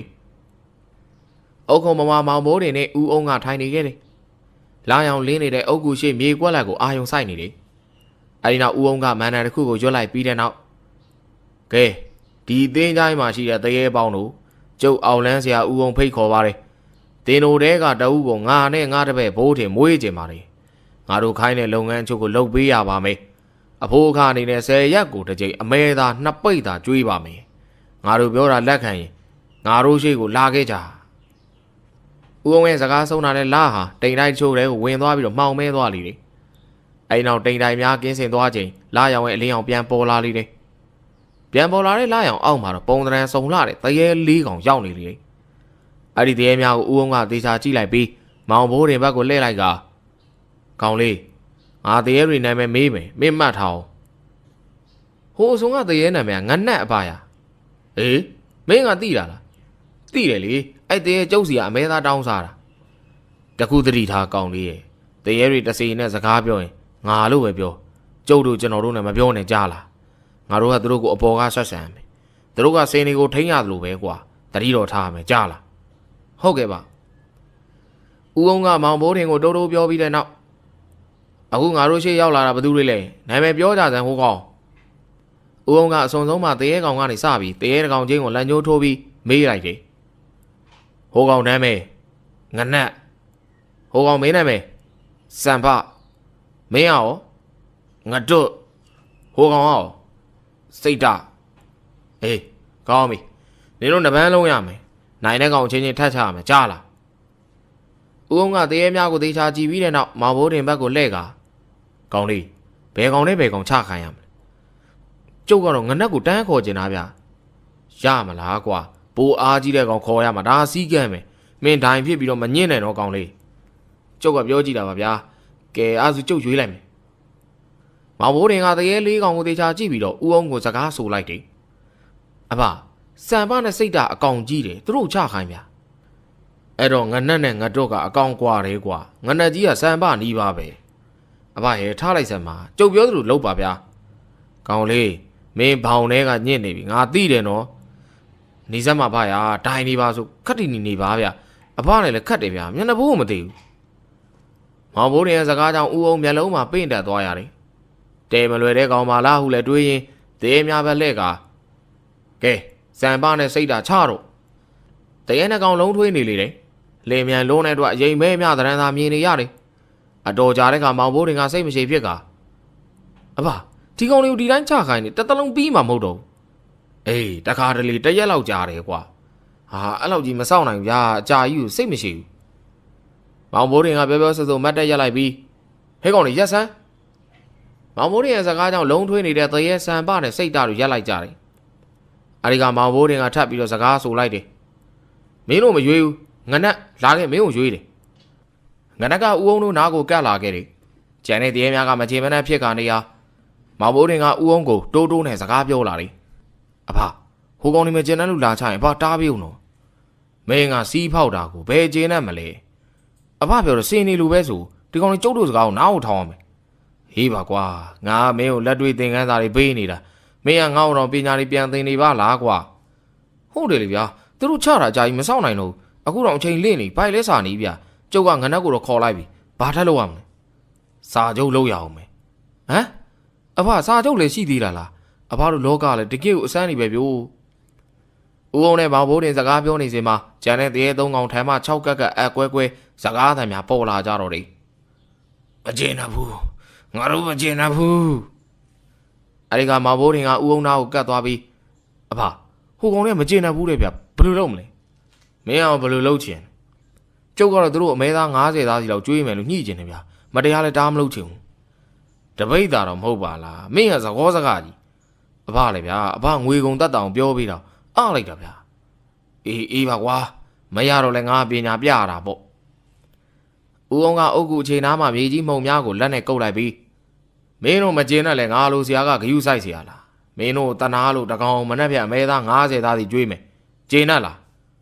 မကျင်းတော့ဘူးမကျင်းတော့ဘူးတဲသုံးကောင်အဲ့ဒီလိုပြောပြီးတော့ဦးအောင်တို့နားကိုတိုးလာရာဦးအောင်ကမြေမှုံများစုပ်ကင်ထားတဲ့သူ့ရဲ့လက်ကိုပါဇက်နဲ့တစ်ချက်မှုတ်လိုက်ပြီ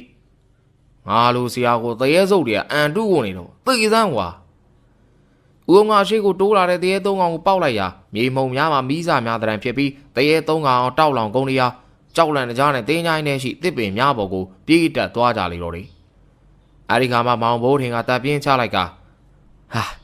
အဖေတော့ဒီကောင်ကြီးကြောက်သားဗျမင်းငါမရှိရင်ဘယ်လိုလုပ်မလဲကောင်လေးကျုပ်ကလည်းအဖားရှိလို့လုံရဲတာဗောဗျာမင်းကတော့လေ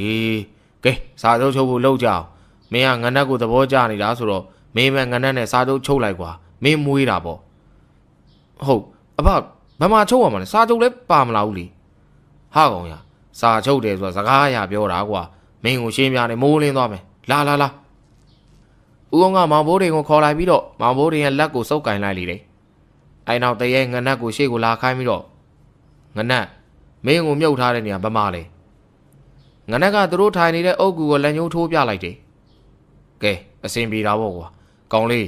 နည်းနည်းနာမယ်နော်ဦးအောင်ကပြောပြောဆိုဆိုသူကြီးလွယ်အမဲကြီးထဲမှာဓမြောင်တိုလေးကိုထုတ်ပြီးတော့မောင်ဘိုးတွေလက်ညှိုးထိတ်ကိုဖောက်လိုက်လေတယ်အဲဒီကသွေးများစိမ့်ထွက်လာရာဦးအောင်ကသူတို့ထိုင်နေတဲ့အုပ်ကူကြီးပေါ်ကျသေးပြီး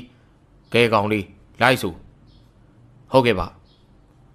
ကျုံမောင်ဘိုးတင်သည်တရေငနက်အား10ရက်ကိုအမဲသာ3မိတ်သာကျွေးပါမည်မကျွေးခဲ့ပါကကျုံနဲ့ကျုံမိသားစုကိုငနက်ဒုက္ခပေးနိုင်ပါသည်ကျွေးပါကငနက်သည်ကျုပ်ခိုင်းရာကိုလိုက်နာရမည်ဖြစ်သည်ဦးအောင်တိုင်မေးတဲ့အတိုင်းမောင်ဘိုးတင်ဆိုတဲ့နေရာမှာကျုပ်ဘိုးတင်နဲ့ဦးအောင်တို့သည်လို့ဘိုးတင်ကထဲ့ဆိုလိုက်ရမှာကောင်းလေးငါနာမည်မင်းဘာလို့ထဲ့တာလဲဟာကျုပ်ကငွေမရှိဘူးလေဗျာအဘမကျွေးဘူးဆိုကျုပ်ဒုက္ခရောက်မှာပေါ့အဲ့ဒါကြောင့်အဘကပါထဲ့ရတာကောင်းလေးမင်းတော်တော်ညံပြီးတဲ့ကောင်ပဲဦးအောင်ဒီတပည့်ကျော်မောင်ဘိုးတင်ကသဘောကျသွားစကားဆိုလိုက်ပြီးတော့ငနက်ကိုကိုရောင်ဖျောက်ပြီးလိုက်စီကအင်ဂျင်ရွာကိုထွက်သွားကြလေတော့တယ်ဦးအောင်ရဲ့ပညာကြောင့်တရေငနက်ရွာထဲကိုအခက်ခဲမရှိလိုက်ပါနိုင်ခဲ့ပြီတဲ့ရွာထဲမှာတော့အိမ်များမှာအလင်းရောင်မရှိတော့ပြီတို့ပေမဲ့ရွာလေကအိမ်လေးတစ်လုံးမှာတော့မီးရောင်ရှိနေလေရာအဲ့ဒီအိမ်လေးတွေကိုဝင်သွားလိုက်ကြတယ်အိမ်ဝိုင်းထဲကိုဝင်လိုက်တာနဲ့ဇပွဲတန်းရမှလူကြီးလေးယောက်မီးဖို့ဖိုးပြီးတော့ထိုင်နေကြလေတယ်ဦးအောင်တို့ဝင်လာတာကိုမြင်လိုက်တဲ့အခါဆရာကြီးဦးအောင်လားဗျဟုတ်ပါတယ်နောက်ကျလိုက်တာဆရာကြီးရေမလာတော့တောင်ထင်နေတာဦးအောင်နဲ့အဲ့ဒီလူကြီးတို့စကားပြောနေစင်းမှာမောင်ဘိုးတွေကဦးအောင်ရဲ့ခါးကိုတို့နေရမှာဘာလဲကောင်လေးရဲ့စကားပြောနေတယ်လေကွာအဖဘိုက်စာပြီဗျာအချိန်လဲကြည့်အောင်မောင်ဘိုးတွေမှာတိုးတိတ်ပြောပေမဲ့တခြားလူကြီးများကကြားသွားကဟုတ်တာဗောဆရာကြီးတို့အဝေးရလာတာဘိုက်စာနေမှာဗောဟေးသွားကြစမ်းတယောက်တော့သမင်းပြင်စမ်းမအောင်ဟာထိုင်နေတော့လူကြီးများထဲမှာအသက်ပုံငယ်ရှိတဲ့လူကြီးဟာအိမ်မောင်အလင်းများတက်သွားလိုက်လေတယ်အဲ့ဒီချိန်အိမ်မောင်မမိမတန်တန်ထွက်ပေါ်လာလေတယ်အကောင်တွေဝင်မခံနဲ့အကောင်တွေဝင်မခံနဲ့အဲ့ဒီတန်ကိုကြားတဲ့အခါဦးအောင်ကနောက်ကိုလှည့်လိုက်ပြီးငနက်အော်နေတဲ့ကောင်ပါဇက်ကိုသွားပိတ်ဆန်းကွာဒီလိုဖုတ်လောက်ကတော့မင်းအေးစေးပါကျန်တာငါခိုင်းမှလို့ကြားလားဦးအောင်ရဲ့စကားဆုံးပြီးသိမကြမီအိမ်ပေါ်မှာအော်နေတဲ့အတန်ဟာတိတ်ဆိတ်လို့သွားလေတယ်ဦးအောင်ချိန်မှာရှိနေတဲ့လူကြီးများသည်ပင်ဦးအောင်ကမဝင်မရဲဖြစ်နေကြအိမ်ပေါ်တက်ပြီးတော့ထမင်းသွားပြင်တဲ့လူကြီးပြန်ဆင်းလာကထမင်းစားလို့ရပါပြီဗျအဲ့ဒီလူရဲ့အတန်ကိုကြားတဲ့အခါမောင်ဘိုးတွေပြုံးရွှင်သွားလေတယ်ဦးအောင်မှကြံတဲ့လူကြီးများနဲ့စကားပြောနေပြန်လျာဦးအောင်ရဲ့လက်ကိုဆွဲ၍အိမ်ပေါ်ကိုတက်ရန်မောင်ဘိုးတွေကဆွဲခေါ်နေပါတော့တယ်ဦးအောင်နဲ့မောင်ဘိုးတွေဟာထမင်းစားပြီးလို့အိမ်ရှိကမ်းမှာရှိတဲ့ဖုတ်ဝင်နေတဲ့သူနားမှာထိုင်နေကြတယ်ဖုတ်ဝင်နေတယ်လို့ပြောတဲ့သူမှာအမေဦးကြီးတယောက်ဖြစ်ပြီးတော့ပိန်လီနေပြီးမျက်လုံးတို့မဟောက်ပက်ဖြစ်နေပြီအကျိုးပေါ်ရေတင်ဖြစ်ကကြောက်စီဟာအသွင်ပြင်ရှိနေလေတယ်အဲ့ဒီအမေဦးရဲ့မျက်လုံးများကပြူးကြောင်ကြောင်နဲ့ကိုခန္ဓာနဲ့မလိုက်အောင်ဆူးချနေပြန်နေဦးအောင်အဲ့ဒီအမေဦးကိုတေချာကြည့်လိုက်တယ်ဖုတ်ဝင်တာကတေချာနေပြီဖြစ်တယ်အနားမှာတော့အဲ့ဒီအမေဦးကြီးရဲ့ဝိညာဉ်ဟာအမေဦးကြီးရဲ့ကိုခန္ဓာအနားမှာဝိလေနေလေတယ်အဲ့နောက်အမေဦးရဲ့သားများနဲ့ချွေးမများကိုစကားဆိုလိုက်တယ်ဖုတ်ကတော့အကြီးစားဝင်နေတာပဲအနုနီးနဲ့တော့ထုတ်မရဘူးကျုပ်တို့လည်းအထက်လန်းဆရာတွေကိုပြင်ပါတယ်ဗျာသူတို့လည်းသူတို့နီးလန်းနဲ့ထုတ်ပေးမယ်အစ်မပြေဘူးအားကြောင့်ဆရာကြီးကိုပြင်လိုက်တာပါကျုပ်ဖုတ်ထုတ်ပေးတာတော့ဟုတ်ပါပြီ ဖုတ်ထွက်သွားရင်တော့တရက်လောက်ပဲအသက်ရှင်နိုင်မယ်နော်အခုပုံနဲ့တည့်ရလားဆရာမဟုတ်ဘူးဗျခင်ဗျားတို့အမေအနေနဲ့ပါဘယ်တတ်နိုင်ပါလဲဆရာကြီးအခုလိုကြီးဖြစ်နေရတဲ့ဆိုင်ဘဝကူးသွားတာမှတော်ပါသေးတယ်ကျုပ်ခင်ဗျားတို့အမေကိုလက်နဲ့မထိပါဘူးတော်သာကျုပ်ရိုက်ဖို့လို့စုံးတယ်လို့လည်းပြောမခံနိုင်ဘူးဟုတ်ကဲ့ပါဗျာနားလေပါတယ်ဆရာကြီးဦးအောင်ကအမေဦးကြီးရဲ့သားများမှာဖုတ်ထုတ်ဖို့ခွင့်ပြုလိုက်တဲ့အခါဦးအောင်ကမောင်ဘိုးတင်ကိုခေါ်ကာအိမ်အောက်ကိုဆေးရန်ဟန်ပြလိုက်ပြီးအမေကြီးရဲ့သားများကိုကျုပ်တို့ပြင်ဆင်တာရှိတာပြင်ဆင်လိုက်အောင်မယ်ခင်ဗျားတို့အိမ်မော်ကပဲစောင့်နေပါဟုတ်ကဲ့ပါဆရာကြီးဦးအောင်ကမောင်ဘိုးတင်ကိုခေါ်ကာအိမ်အောက်ကိုဆင်းလာပြီးတော့အိမ်ဝိုင်းထဲဝင်လာစဉ်ကတွေ့ရတဲ့မိဘအနားမှာရှိတဲ့တန်းရမှာထိုင်လိုက်ကဦးအောင်မှစကားဆိုလိုက်တယ်ကောင်းလေးဖုတ်ထုတ်တယ်ဆိုတာအစီရင်နဲ့ထုတ်လို့ရတယ်အခုလိုအစီရင်မနိုင်တဲ့ဖုတ်ဆိုသူ့ကိုနိုင်တဲ့ကောင်ချခိုင်းပြီးထုတ်ရတယ်ငါတို့ကသူတို့ရှိမှငနက်ကိုချခိုင်းလို့အစင်မပြေဘူးလေအဲ့တော့ဦးအောင်ကပြောလက်စစကားကိုခဏရက်လိုက်ပြီးငနက်လာစမ်းခိုင်းစရာရှိတယ်ငနက်ရောက်လာနဲ့ဖုတ်ဝင်နေတဲ့အမေအုံမှာဦးအောင်တို့ကိုယုံရင်ကြမ်းတမ်းစွာဆဲဆိုနေပါတော့တယ်အဲ့ဒီနောက်ဦးအောင်ကငနက်ကိုငနက်လူခန္ဓာထဲဝင်နေတဲ့ကောင်ကိုမင်းနိုင်လားနိုင်ပါတယ်နိုင်အဲ့ဒီကောင်ကိုမင်းမောင်းထုတ်လိုက်တော့ကွာကြားလားဦးအောင်ကအဲ့ဒီလိုပြောလိုက်တာနဲ့ငနက်လေအိမ်မော်ကိုပြန်တက်သွားလိမ့်တယ်ငါတက်ပြန်တက်သွားတာနဲ့ဦးအောင်ကိုဆဲဆိုနေတဲ့ဖုတ်ဝင်နေအမေကြီးရဲ့အတန်နဲ့တိတ်ဆိတ်သွားတယ်အဲ့နောက်ဦးအောင်နဲ့မောင်ဘိုးတွေအိမ်မော်ကိုပြန်တက်လာကအဲ့ဒီမေကြီးနားမှာထိုင်လိုက်လိမ့်တယ်အမေကြီးမှာမျက်လုံးများပြူးကျဲနေပြီးခဏကြာတဲ့အခါငနက်ဟာအမဲကိတ်တရံတစ်ခုကလဲပင်မှာကင်ပြီးတော့အမေကြီးရဲ့ကိုယ်ထဲမှာဆွဲပြီးတော့ထုတ်လာကအိမ်ပြင်သို့ထွက်ခွာသွားပါလေတော့တယ်ငနက်တို့ထွက်ခွာသွားနဲ့အမေဝဲဝိညာဉ်ဟာသူမရဲ့ကိုမဆွဲယူလိုက်သည်လားဝင်ရောက်သွားကအမေကြီးထံမှာချောင်းဆိုးတန်စတင်ထွက်ပေါ်လာလေတော့တယ်ဒါတင်ခိုင်းအမေကျုပ်တို့နားမှာရှိပါတယ်အမေဦးကြီးရဲ့လက်အားသူဤသားများကင်လိုက်ချိန်မှာတော့အမေအသားတွေနာလိုက်တာသေပါပြီသားရဲ့အမေဝဲပြောစကားကိုကြားတဲ့ခါမှာတော့အမေဦးဤသားများဟာဦးအောင်ကိုအကူကြီးတောင်းဟန်နဲ့ကြည်လာရာဦးအောင်ကအကြီးဆုံးဖြစ်ရန်တူတဲ့သားနာကိုသွားပြီးအတန်တိုးတိုးနဲ့ကျုပ်ပြောထားသလိုပဲဗျာအခုကခင်ဗျားတို့အမေပါသူ့အသားတွေနားတယ်ဆိုတာလူမို့လို့ဇုံကန်ဒီလူတွေရဲ့ထွက်တက်ကနာကျင်တယ်ခင်ဗျားတို့သူ့ရဲ့အသားတွေကိုသွားမထိပါနဲ့အစားတောက်တွေမကြွေးပါနဲ့ကျန်တာတို့ကျုပ်လည်းမပြောတတ်ဘူးတရားနာခိုင်းပါလားဆရာကြီးကျုပ်တို့အိတ်ချင်ပြီဗျာဒီအိမ်မဟုတ်တဲ့တခြားအိမ်ကိုစီစဉ်ပေးနိုင်မလားစီစဉ်ထားပါရဲ့ဆရာကြီးအဖိုးကလေးဘယ်လောက်ကြောက်ရမလဲခင်ဗျာ20လောက်တော့ပေးပေါ့ဗျာကျေးဇူးတင်ပါတယ်ဆရာကြီးအဲနောက်လူကြီးတယောက်ကအခုအိမ်နဲ့တိန်ကျော်မှအိမ်တစ်လုံးကိုပို့ဆောင်ပေးလိုက်လေတော့တယ်အိမ်ပေါ်မှာတော့ခေါင်းအောင်ဆောင်များအသင်ပြင်ပေးထားလျာဦးအောင်နဲ့မောင်ဘိုးတင်ဝင်အိတ်လိုက်ကြလေမောင်ဘိုးတင်မှာဦးအောင်ကိုစကားဆိုလာခဲ့တယ်အဖအမေကြီးကတနာစရာပဲနော်အခုမှသူ့ခန္ဓာကိုယ်လည်းပြန်ဝင်ရတာလေကွာဒါမဲ့သူ့ရဲ့ကိုယ်ခန္ဓာကအသက်ဆက်ဖို့အတွက်အားမရှိတော့ပါဘူးဟုတ်ပါဗျာသူ့ကြည့်ရလဲပိန်လီးနေရပဲဘလို့များအသက်ရှင်နေရလဲအံ့ဩစရာဦးအောင်ကမိသည့်စကားမှပြန်မပြောပဲမျက်လုံးကိုမှိတ်ထားလိုက်လေတယ်စင်စစ်အမေကြီးဒီတေဆုံးနေပြီဖြစ်လေတယ်သို့ပေမဲ့သူဤသားများဆွဲလန်းစိတ်ကြောင့်မကြွမလွတ်ပဲဖုတ်ဝင်နေတဲ့သူမရဲ့ကိုယ်ခန္ဓာနားတွင်ဝေးလေနေလျာသားများနေစကားပြောနိုင်ဖို့အတွက်ဦးအောင်တရက်မျှကိုယ်ခန္ဓာထဲမှာနေခွင့်ပေးထားခြင်းဖြစ်တော့တယ်အဲဒီနောက်လမ်းမှာတွေ့ခဲ့တဲ့ညောင်မင်းကြီးမှာတစေချောင်းကိုတွေ့နေမိတော့တယ်ဦးအောင်လည်းတော်တော်လေးအိတ်မပြောပြီမောင်မိုးထင်းဒီကပေမန်းနေလို့ထင်ခဏနေအိတ်ပြောသွားလိမ့်တယ်သူအိတ်ပြောနေနဲ့မှရောင်ရမ်းပြီးတော့စကားပြောလာခဲ့တယ်အမေကျွန်တော်ရည်ပြလိဗျာဦးအောင်တခုတရိရသွားမိတယ်မောင်မိုးတွေအိတ်နေတဲ့ညောင်မင်းမຫນွယ်များကိုလွှဲပေးနေတဲ့တဆေရဲ့တရံကလည်းမိနေတဲ့ပုံစံဖြစ်နေရာဦးအောင်တွေးရင်ပါဇက်မှာရောင်ရမ်းပြောမိသွားလိမ့်တယ်ကောင်လေးအမေများလားဦးအောင်ကဒီလိုမျိုးအတွေးပေါင်းများစွာဖြစ်လာပြီးအတန်ကြာတဲ့အခါတဖြည်းဖြည်းအိတ်ပျော်လို့သွားပါလေတော့တယ်ဦးအောင်ကမောင်ဘိုးတင်ကိုဆေးမင်းကြောင်ပေါင်နီးမန်တန်ဖြစ်အောင်လန်းမော်သွင်းခြင်းများကိုခြေခံမှတင် जा ပေးနေတယ်မောင်ဘိုးတင်ကညာပိုင်းသာတင်ပြပြီးနေကင်းဘက်မှာတော့မောင်ဘိုးတင်အားနေတယ်အားနေတဲ့မောင်ဘိုးတင်ကညနေစာအတွက်နေ့လယ်ကလေးကချက်ပြုတ်ပြီးရွာထဲမှာဖိုးထွေးတို့နွားเจ้าရာတို့လွယ်တလုံးနဲ့လိုက်မြဲဖြစ်တယ်အခုလဲဖိုးထွေးလို့လူပြိုပေါက်စာများမောင်ဘိုးတင်လိုကလေးတာတာများနဲ့ကျွဲနွားများเจ้าနေကြတယ်သူတို့ကအရေးကောင်းတဲ့တစ်ပင်အောက်မှာထိုင်နေကြလေတယ်မောင်ဘိုးတင်ကဖိုးထွေးရဲ့နတ်သိုးဝါကြီးကဟဲ့ကောင်လေးဟိုမကျကိုဖိုးထွေးနွားနဲ့ဟိုဘက်ဆက်ကျကိုတာရနွားနဲ့ခွေဘယ်နွားနိုင်တော့လဲ ကိုဘိုးလေးနွားရွာမှာဘရင်ကွာသူ့နွားပဲနိုင်မှာပေါ့ဖိုးထွေးကသူ၏နွားအမိုးတင်နေကြသည်ဖြစ်ရာပြုံးပြီးတော့သာသူ၏နွားတေချာကြည့်နေတယ်ဖိုးထွေးကြာမပြုံးလိုက်ရပြီမောင်ဘိုးတင်ရဲ့နောက်ထပ်စကားကပေါ်လာကြည့်ပြီရှောက်ပြောမနေနဲ့ရွာနောက်ပိုင်းကိုသားရဖေအခုနောက်မှဝယ်ဂျိုကော့လည်းတကယ်မိုက်တာနော်ကိုဘိုးထွေးနွားမနိုင်တော့ဘူးဗျမောင်ဘိုးတင်ရဲ့စကားကြောင့်ဖိုးထွေးလဲမောင်ဘိုးတင်ကိုတေချာကြည့်ကตาရနွားလောက်တော့ကွာငါနွားတစ်ချက်ပြစ်ဆောင်လာတော့မရှိဘူးကွာဟုတ်ပါမလားဗျသိကြတယ်ကွာကိုဘိုးလေးပြောတာနော်ရေရင်းမြူနာမှာကိုသားနွားကြောင်းနဲ့ကျုပ်သွားပြောကြည့်သူလက်ခံကိုဘိုးလေးနတ်တိုးကရွာမှာအကောင့်သွားကွာခုသွားကွာမောင်ဘိုးတွေကကြောင်းစရာနွားမရှိရွာမှာလည်းဖော်မရှိတော့သူ၏အပေါင်းအသင်းများနွားကြောင်းရာကိုလိုက်လာခြင်းဖြစ်လေတယ်နွားကြောင်းသားလေးများကနွားများခွေမိပြုတဲ့အခါသွားရောက်မောင်းလိုက်ကြပြီနွားများမခွေကြတော့ဘူးအဲဒီလိုနွားကြောင်းသားများမောင်းလိုက်တဲ့အတွက်မောင်ဘိုးတင်နွားခွေတာကြည့်နေရကြည့်လို့များဖြစ်နေပြီတဲ့ဒါကြောင့်နွားခွေတာကြည့်နေတဲ့မောင်ဘိုးတင်ဟာဖိုးထွေးကိုမခံကြအောင်စလိုက်ခြင်းဖြစ်တော်တယ်မောင်ဘိုးရဲ့အကြံစီတစ်ခုတော့အောင်မြင်သွားပြီဖြစ်လေတယ်သူနောက်ထပ်ကိုသားနွားကြောင်းရရေရင်းဖြူဘက်ကိုတာအေးလို့အမိရတဲ့နွားကြောင်းသားလေးနဲ့တူထွက်သွားလိုက်ပါတော့တယ်ဖိုးထွေးဆိုရကောင်အဲ့လိုပဲပြောလာဘိုးတင်သူ့နွားရွာနွားတွေဘယင်နဲ့ဗျာကျုပ်တော်မခံချင်ဘူးကျုပ်ကကိုသားဂျိုကုတ်ကလည်းမခေဘူးနော်ဆိုတော့မရဘူးဗျာမယုံရင်ဒီကောင်တာအေးသာမေးကြည့်ဟုတ်တယ်ကိုသားရဲ့ဘိုးတင်ပြောတာဟုတ်တယ်ပလင်းလူဘိုးစောတာအေးကလည်းဖိုးတင်နဲ့လမ်းမှာကလေးကညှိထားကြတယ်လောက်စလုံးများလောင်းစားလုပ်ပြီးဒိုင်လုပ်ဖို့လည်းတိုင်ပင်ထားပြီယာတာရရဲ့ရှေ့မှာအတိုင်ဖောက်ညီနေကြလေတယ်တာအေးကဆက်ပြီးတော့ပြောလိုက်တယ်ကျုပ်တို့ကကိုဘိုးတွေနဲ့တဖွဲတဲ့နွားချောင်းနေဆိုတာဘာလို့လဲသိလား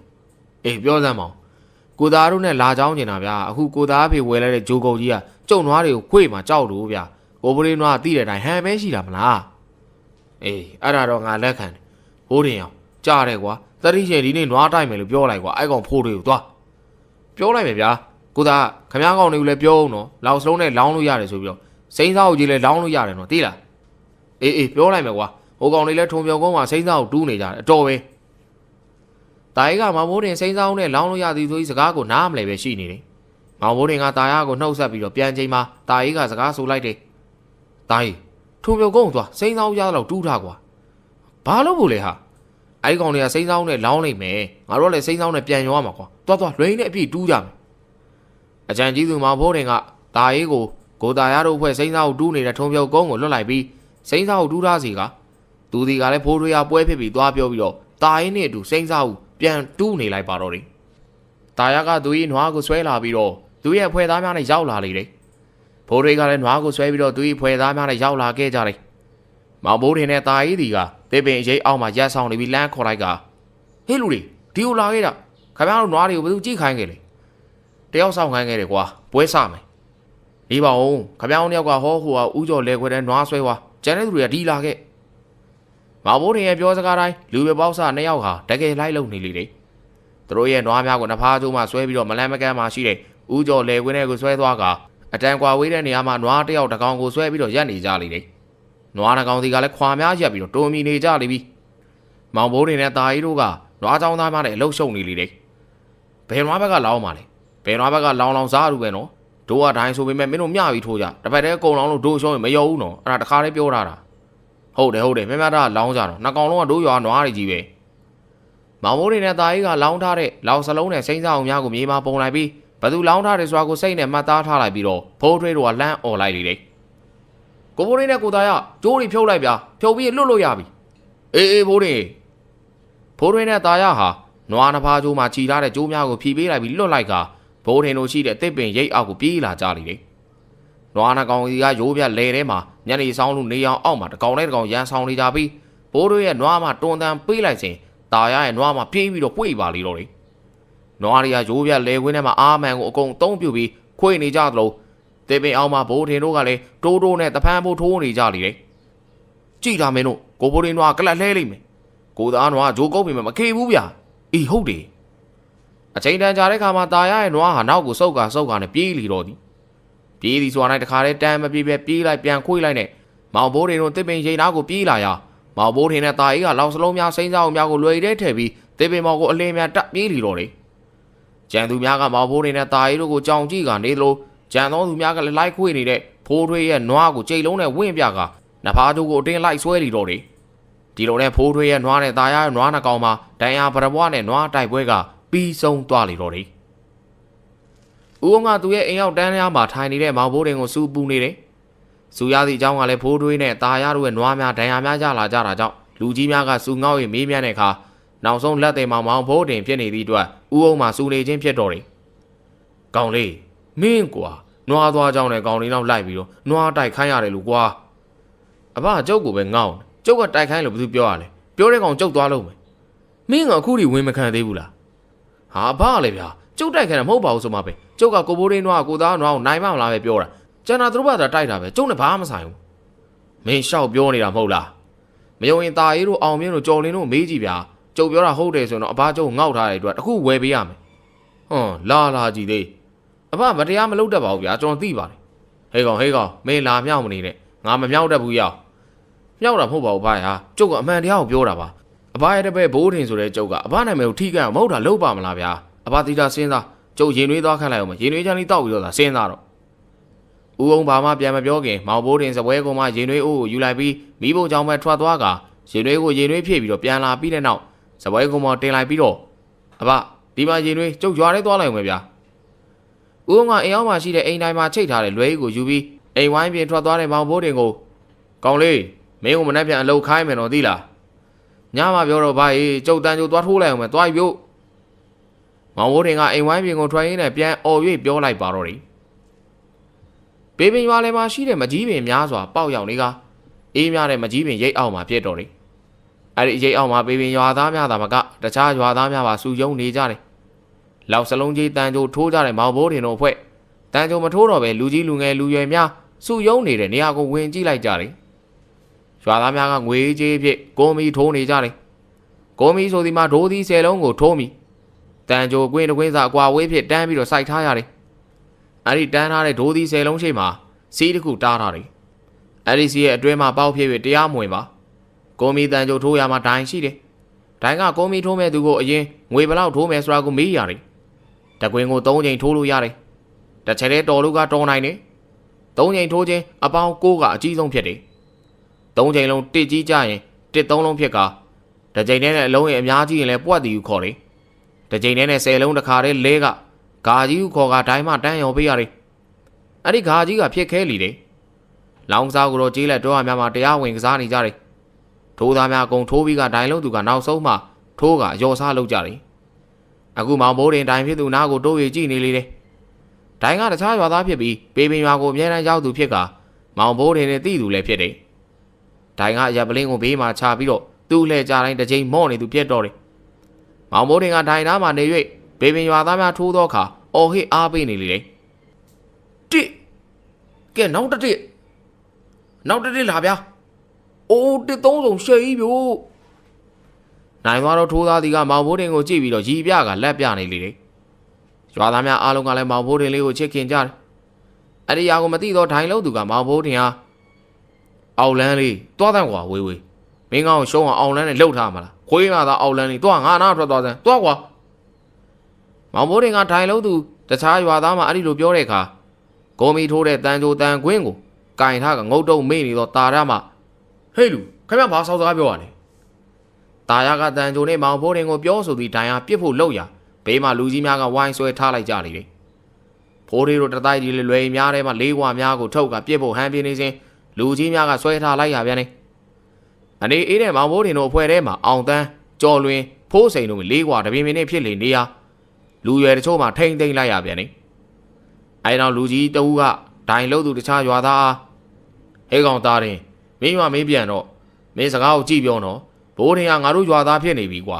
နောက်တစ်ခါဘိုးတင်ကိုဒီလိုစောက်စကားပြောရင်မင်းဟိုပါငါတို့ဝိုင်းရိုက်မှာတော့ကြားလားတော့ပြန်တော့ရွာထဲမှာလှဖေဦးမြည်ရတဲ့လူကြီးမှဒိုင်လို့သူကိုငောင်ငန်းပြောဆိုကပြန်ခိုင်းလိုက်တော့တယ်ထိုသူပြန်သွားမှရွာသားများဟာမောင်ဘိုးတင်အနားကိုလာကပခုံးကိုပုတ်၍ဘိုးတင်အေးစိတော့ဘာမှဖြစ်ဘူးမင်းတို့ထိရင်ငါတို့ဘေးပင်အောင်ထိတာနဲ့တူတူပဲကွာကလေးဥက္ကရာကြီးများဖြစ်ကြတဲ့ဖိုးထွေးနဲ့ตาရသည်ပဲမောင်ဘိုးတင်ပခုံးကိုတစ်ဖက်တစ်ချက်ဖတ်ထားကဘိုးတင်ငါတို့ညလူပြိုလဲမှာလိုက်ခဲ့ပါလားကြက်ကာလာသားချက်ကျွေးမယ်လေကွာဖိုးထွေးကိုကြည့်ကမောင်ဘိုးတင်ကမဆိုင်မတွခေါင်းငိမ့်လိုက်တော့တယ်ခေါင်းညင်ရသည့်အကြောင်းကလည်းရှိသည်ကြက်ကာလာသားချက်ကျွေးမိမဟုတ်ပါလားတို့ပေမဲ့မောင်ဘိုးတင်ကြက်ကာလာသားတစ်ခုတည်းကြောင့်ခေါင်းငိမ့်ခြင်းမဟုတ်ပေစကားလေးနဲ့သူဟာပြောသည်ကိုရွာသားအားလုံးမကျင်မနှက်ဖြစ်နေကြသည့်အတွက်မောင်ဘိုးတွေကျေနပ်ခြင်းဖြစ်သလို သူ့ဘော်ကောင်းသည့်ဒီရွာမှာအခြေချနိုင်ရန်ကြိုတင်ကသရိုသမီးရှာကြည့်ထားပြီဟုတွေးလိုက်ချင်းကြောင့်ဖြစ်ပါလေတော့တယ်မောင်မိုးရင်ညနေဆောင်ရင်အိမ်ပြန်လာလိအိမ်ရောက်သည်နဲ့ဦးအောင်မကောင်းလေးမင်းမနှက်ပြန်မင်းရွာကိုသွားရမယ်မောင်မိုးရင်ကဦးအောင်ကိုကြည့်ပြီးတော့မျက်ရည်များဝိုင်းလာတယ်ဝိုင်းနေတဲ့မျက်ဝန်းထဲမှာမျက်ရည်များဟာဘယ်ဘက်မှအရင်ကတဖြည်းဖြည်းကျလာသလို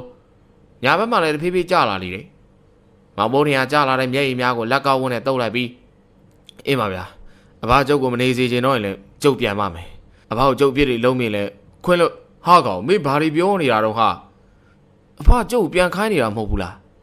းကဲဒီကောင်လေးတော့ကြောင်တောင်နဲ့မနှက်ဖြန်ညိုမအောင်သွားခေါ်ပြီးတော့မင်းတို့ရွာထဲမှာတရေပူးနေလဲလူရှိတယ်ငါ့ကိုလာခေါ်ထားတယ်သူတို့ပြောပုံညာအဲ့တရေကိုမင်းအောင်နိုင်တယ်သွားထုတ်လိုက်ပြီးရင်ဝင်90တောင်းခဲ့မင်းကအစိတ်ယူကြားပါလား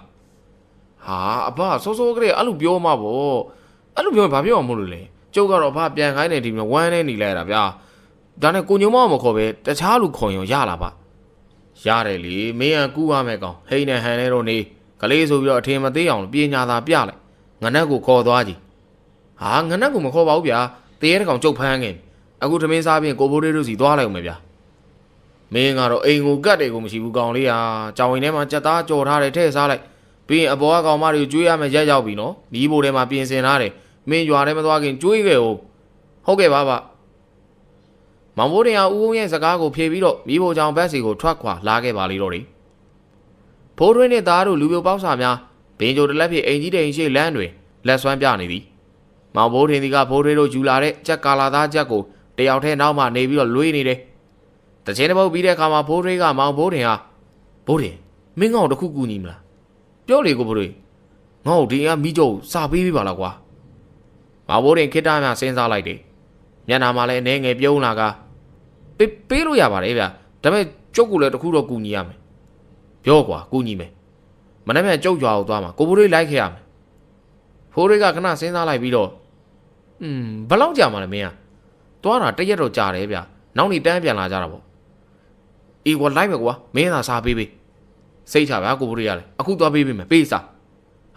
ဟာမလုံနဲ့ဦးဟာကောင်ရအခုတော့စိတ်ရှုံမင်းရွာမှာပြန်လာမှာပေးပြီလေကွာနော်ပြီးတာပဲဗျာမနှဆောသွားမယ်နော်ထမင်းထုတ်ခဲ့အောင်ဖိုးတွင်းနဲ့မောင်ဘိုးတင်တို့စကားကိုနားထောင်နေတဲ့တာရကမောင်ဘိုးတင်ဟာဘိုးတင်ငါ့ကိုလိုက်လို့ရလားရတာပေါ့ဗျာလိုက်မှသေးကြလားသေးကြတယ်ကွာဘိုးတင်အဲ့ဒါဆိုရင်ကျုပ်အိမ်လာခဲ့ဗျာအိမ်တော့မလာဘူးကွာဟိုရွာအထွက်ကစောင့်နေမယ်လေအဲ့ဒါဆိုလည်းပြီးတာပဲဗျာပြီးတော့ကျုပ်ကဆေးသွားကုမှာတော့တခုတော့မှာထားအောင်မယ်ကျုပ်လူနာကိုကုနေတဲ့အချိန်ကျရင်ကျုပ်ကိုလေးစားဆက်ဆံမကြလားမောင်ဘိုးတင်ရဲ့စကားကြောင့်ဖိုးတွင်းနဲ့တာရဟာမောင်ဘိုးတင်ကိုငေး၍ကြည်နေပါလေတော့တယ်မောင်ဘိုးတင်တို့၃ယောက်မနက်ဝေလီဝေလင်းကလေးကပေပင်ရွာမှထွက်လာခဲ့ကြတယ်အပသွားထုံးမဲ့မောင်ဘိုးတင်တို့၃ယောက်နဲ့အငယ်ဆုံးသောမောင်ဘိုးတင်မှာဆက်ရဖြစ်လေတယ်၃ယောက်လုံးလွယ်တယောက်လုံးလွယ်ကတွေ့ရငှက်များကိုပြစ်နေကြလေတယ်မောင်ဘိုးတင်ကလမ်းမှာဖိုးတွင်းနဲ့တာရတို့အားမှားကြားနေသေးတယ်တပည့်တို့ဘိုးတင်ဘယ်ရတပည့်လေကွာငါတို့အဖော်လိုက်တာနော်အေးပါဗျာမေ့သွားလို့ပါဒါမဲ့အပမီနဲ့အိမ်ရောက်နေကြုတ်ပြောတာတွေတော့အလိုက်တသိနဲ့လှုပ်ပေးဗျာနော်အေးပါကွာဒါနဲ့ကိုဘိုးတွေးတို့ကိုသားတို့ကတရေကြောက်တယ်လားကြောက်တော့ကြောက်တာဗောကွာမင်းကလည်းကျုပ်ပါတာပဲဗျာမကြောက်ပါနဲ့ကျုပ်တင်းချိုင်းသွားပြီးတော့တရေမွေးရအောင်ပဲဟာအဲ့ဒါဒီလေမင်းကလှုပ်တတ်နေပြီလားဟာနည်းနည်းတော့ဖြစ်နေပါပြီမကြခင်လက်တွေ့သိရမှာဗောနော်မောင်ဘိုးတွေတို့၃ယောက်သစ်စင်းရွာကိုလမ်းလျှောက်လာလျာနေမုန်းတဲ့ချိန်မှာညောင်မင်းကြီးနားကိုရောက်လာခဲ့လေတယ်မောင်ဘိုးတွေကညောင်မင်းကြီးကိုမြင်တဲ့အခါမှာကိုဘိုးလေးနဲ့ကိုသားတို့အဲ့ညောင်မင်းသားမှာနားကြအောင်ဗျာတေးတမောအိတ်လို့ကောင်းတယ်အဲ့ပင်ညာဖိုးတွေကအုံဆိုင်နေညောင်မင်းကြီးကိုကြည့်ကဘိုးတယ်မင်းပင်ညာတရေတွေပါလေရှိမှပုံကြီးနော်ကိုဘိုးတွေကလည်းဗျာတရေရှိတော့လေအစင်ပြေတာဗောတခါလည်းဖမ်းသွားအောင်ပဲလေဗျာဟန်ကြတာမင်းကတော့လေပြောတော့မယ်မောင်ဘိုးတင်တော့လဲညောင်မင်းကြီးအောက်မှာဝင်ကဓမင်းကြများကိုဖွင့်ပြီးတော့ဓမင်းစားရန်ဟန်ပြင်လိုက်တယ်မောင်ဘိုးတွေကဥအောင်စီရင်ခန်းထဲမှာတရေမြင်တိုင်းတဲ့မန်တန်ကိုအလွတ်ကျက်ပြီးရွက်ကလက်ညှိုးနဲ့သူ့ရဲ့မျက်လုံးကိုကွင်းထားလိုက်တယ်။တာရကသူ့ရဲ့ထမင်းကြိုင်ထဲမှာဟင်းနဲ့ထမင်းကိုအနှဲငယ်ယူကညောင်မင်းကြီးပတ်ဝန်းကျင်ကိုပတ်လိုက်ပြီးစားကြပါတောက်ကြပါစားဦးစားပြားကိုတင်မြောက်ပါတယ်။ကိုသားကဘာလုပ်တာလဲဗျာ။ငါတောထဲကိုအဲ့လိုလုပ်တတ်တယ်ကွာ။ပြီးတာပဲဗျာ။ကဲစားကြစားပြီးဝင်ခဏမေးကြမယ်။သူတို့အားလုံးထမင်းစားနေကြလိမ့်တယ်။မောင်ဘိုးတွေကထမင်းစားနေစဉ်မှာတာရပတ်ထားတဲ့ထမင်းဟင်းများအနားကိုတဲမကြီးတကောင်ညောင်မင်းပင်စီမှာထွက်လာက ရှောက်လှမ်းလာနေတာကိုတွေးလိုက်ရလေတယ်။မောင်ဘိုးတင်ကတစ်ချက်ပြုံးလိုက်ကထမင်းကိုသာဆက်၍စားနေလေပါတော့တယ်။မောင်ဘိုးတင်တို့ထမင်းစားပြီး၍ညောင်မင်းကြီးပေါ်တွေ့တက်နေတဲ့ຫນွယ်များကိုပကတ်ပုံပြုတ်လို့၍မေးနေကြရင်စကားပြောနေကြလေတယ်။ဘိုးတင်မင်းဘင်ဂျိုတီးတဲ့ချင်လားငါတင်ပေးမယ်လေ။တော်ပါကိုဘိုးတွေကခမည်းကိုရွာလူကြီးသားမို့မခင်လေးဖေကလေးခွားနဲ့မထုတာတင်နဲ့။ဟာကောင်ဘိုးတင်မင်းကငါဂီတအောင်မခံစားတတ်ဘူးပဲ။မောင်ဘိုးတင်ရဲ့စကားကိုတာယာကကြိတ်ပြီးတော့ရင်းနေလေရာဖိုးတွေတိတ်တော့မကျေနပ်ပြီ။မကျေမနပ်ဖြစ်နေတဲ့ဖိုးတွေကိုမောင်ဘိုးတင်ကစကားဆိုလိုက်တယ်။ကျုပ်ကဘုံတီးကျင်တာဗျာ။ဟာမင်းကလည်းအစမ်းကြီးပါလား။ကျုပ်ဘုံလိုချင်တယ်ဗျာ။မင်းဘိုးတော့ဝယ်ခိုင်းလေဘိုးတင်ဟာ။စဉ်းတော့စဉ်းစားထားတယ်ဗျာ။ကျုပ်ဘုံတီးပြီးတော့လူပြိုလဲရင်ခမရတို့နှစ်ယောက်လိုက်ရမှာနော်။ဖိုးတွေနဲ့သားတို့ငြိမ်သွားလေတယ်။ပြောရသည်မဟုတ်မောင်ဘိုးတင်ကပြောရင်တကယ်လို့သည်ဒေါက်တာဘင်းဂျိုစားဘုံနဲ့အစားထိုးမြူပြောကခက်ချီမြူတွေးနေပုံပေါ်တော့ဤသူတို့သုံးယောက်စကားမပြောဘဲအတန်းကြားငြိမ်နေတော့တယ်အဲအချိန်မှာမောင်ဘိုးတင်အိတ်နေတဲ့ຫນွယ်ကျိုးနားမှာလှုပ်ရမ်းလာရာဖိုးထွင်းနဲ့သားကမျက်လုံးများပြူးကျဲသွားပြီးဘိုးတင်မင်းຫນွယ်တွေလုံနေတယ်ဟာမောင်ဘိုးတင်ကຫນွယ်ကျိုးများပေါ်မှာအောက်ကိုဆင်းလိုက်လေတယ်ဖိုးထွင်းနဲ့သားသည်လည်းလိုက်ပါဆင်းလိုက်ခါမောင်ဘိုးတင်အနားကိုသွားရက်နေလိုက်တယ်မောင်ဘိုးတင်ကညောင်မင်းကြီးကိုကြည့်ပြီးတော့ပြုံးကတရေတကောင်မွေးမလို့ရှာနေတာအတော်ပဲတင်းတိုင်းသွားစရာမလိုတော့ဘူးမောင်ဘိုးတင်ရဲ့စကားကြောင့်ဖိုးထွင်းနဲ့သားတို့လန့်ဖြန့်ကမောင်ဘိုးတင်နောက်ကိုဝင်လိုက်လေတယ်မောင်ဘိုးတင်တဲ့ကြီးတဲ့ဘိုးထွင်းနဲ့သားဒီကခလေးသားမောင်ဘိုးတင်ရဲ့နောက်မှာရက်လိုက်ပြီးမောင်ဘိုးတင်ပကုံးကိုကိုင်းကဘိုးတင်ငါကြောက်တယ်ကွာမင်းဘာတွေလုံးမလို့လဲမကြောက်ပါနဲ့ဗျာဘိုးတင်ပါရင်ဘယ်သူမှဒုက္ခမရောက်စေရဘူးအေးပါကွာခင်ဗျားတို့ကြောက်စရာလန့်စရာတွေမြင်ရရင်မပြေးနဲ့နော်ပြေးရင်တော့ကြုတ်လဲတောင်းမြူနိုင်ဘူးမောင်ဘိုးတင်ရဲ့စကားကြောင့်ဖိုးထွင်းနဲ့သားတို့ခေါင်းကိုသာညှိလိုက်ပြီးအတန်မထွက်တော့ပြီအတန်မထွက်တော့သူတို့ဟာမောင်ဘိုးတင်မှနောက်လှည့်ကြည့်လိုက်ပြီးကြောက်နေစမ်းပါလေဗျာအေးပါကွာမင်းကိုအားကိုးပါတယ်ဘိုးတင်ဟာဟုတ်တယ်အားကိုးပါတယ်ကွာဖိုးထွင်းနဲ့သားတို့စကားကြောင့်မောင်ဘိုးတင်ကျင်းနဲ့စွာတစ်ချက်ပြုံးလိုက်ပြီးညောင်မင်းကြီးကိုကြည့်ကမန်နန်တပုတ်ကိုမျက်လုံးမှိတ်ပြီးတော့မန်ပါနဲ့ရွတ်လိုက်ကဒီပင်ကတည်းရဲ့နေငုံကမွေးခြင်းနဲ့လက်ခံကအခုချက်ချင်းငါရှိလာခဲ့မောင်ဘိုးတင်ကစကားဆုံးတာနဲ့ညောင်မင်းကြီးရဲ့ပင်စီမှရှုပ်ပွားနေတဲ့ဇပင်ကိုဖားရချထားပြီးဇနွေးများပမာဝင်းဝါနေတဲ့မျက်နာမှာမျက်စိတို့ကမဲနေနေတယ်အမေအောင်ထမိန်ကြီးကိုရင်ရှားထားပြီးတော့အကြည့်ရဆိုးတဲ့တရေမာတကောင်မှမောင်ဘိုးတင်မလန်းမကန်းတွေရက်နေလေတယ်ဖိုးထွင်းနဲ့ตาရတို့ဒီကတုံရင်နေပြီးမောင်ဘိုးတင်ပခုံးကိုသာတင်းတင်းစုပ်ကင်ထားကြရာကိုဘိုးနဲ့ကိုသာကျုပ်ပခုံးကျိုးတော့မယ်ဗျနားလိုက်တာဗျလွတ်ကြအောင်ကြောက်လို့ပါကွာဘာမှမကြောက်နဲ့ကျုပ်ရှိတယ်အေးပါကွာမောင်မိုးတွေကကြံသူနှစ်ယောက်ကိုမကြောက်ရင်ပြောလိုက်ပြီးတရေမကိုစိတ်စိတ်ကြည့်ကတရေမနင်းနာမည်ဘယ်လိုခေါ်လဲမြခင်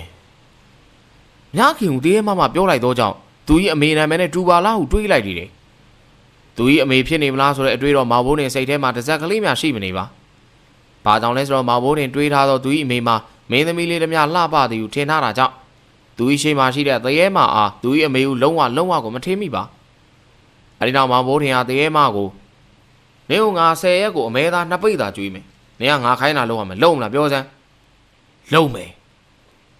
တရေမကကွဲအပ်6ကတ်နေတဲ့အတန်ဖြစ်ပြန်ဖြေးလေတယ်အဲဒီကမောင်ဘိုးတင်ကလုံးမယ်သူစာချုပ်ချုပ်ရမယ်နေနေတဲ့နေရာကိုပြောဒီညောင်မင်းမဲအေးပြီးရောမောင်ဘိုးတင်ကညောင်မင်းပင်စီနားကိုသွားပြီးသူ့ရဲ့လက်ထိတ်ကိုလွယ်ထဲမှာပါလာတဲ့ဓားလေးနဲ့ဖောက်လိုက်ပြီးတော့ညောင်မင်းပင်စီကိုသွေးများပေစီပြီးနိုင်ငါဘိုးတင်တရေမမြခင်ကို10ရက်ကိုအမဲသား2ပိတ်သာကျွေးပါမည်မကျွေးပါကငါနဲ့ငါမိသားစုဒုက္ခရောက်စေတရေမမြခင်သည်ငါဘိုးတင်ခိုင်းမကိုလှုပ်ရမည်မောင်ဘိုးတင်ကတရေမကိုမွေးပြီးဖြစ်၍တရေမဘက်ကိုလှည့်ကာနေကိုငါပိုင်ပြီနော်ငါတော့လိုက်ခဲ့သိစိမ့်ရွာတဲ့တရေဘူးတဲ့သူကိုငါအမိန်ပေးမောင်းထုတ်လိုက်ကြားလားနောက်တစ်ခါပြန်မပူးနိုင်အောင်လှုပ်ပေးနိုင်နော်ကြားလားတရေမကမောင်ဘိုးတင်ရဲ့စကားကိုခေါင်းညှိပြီးပျောက်ကွယ်သွားပါတော့တယ်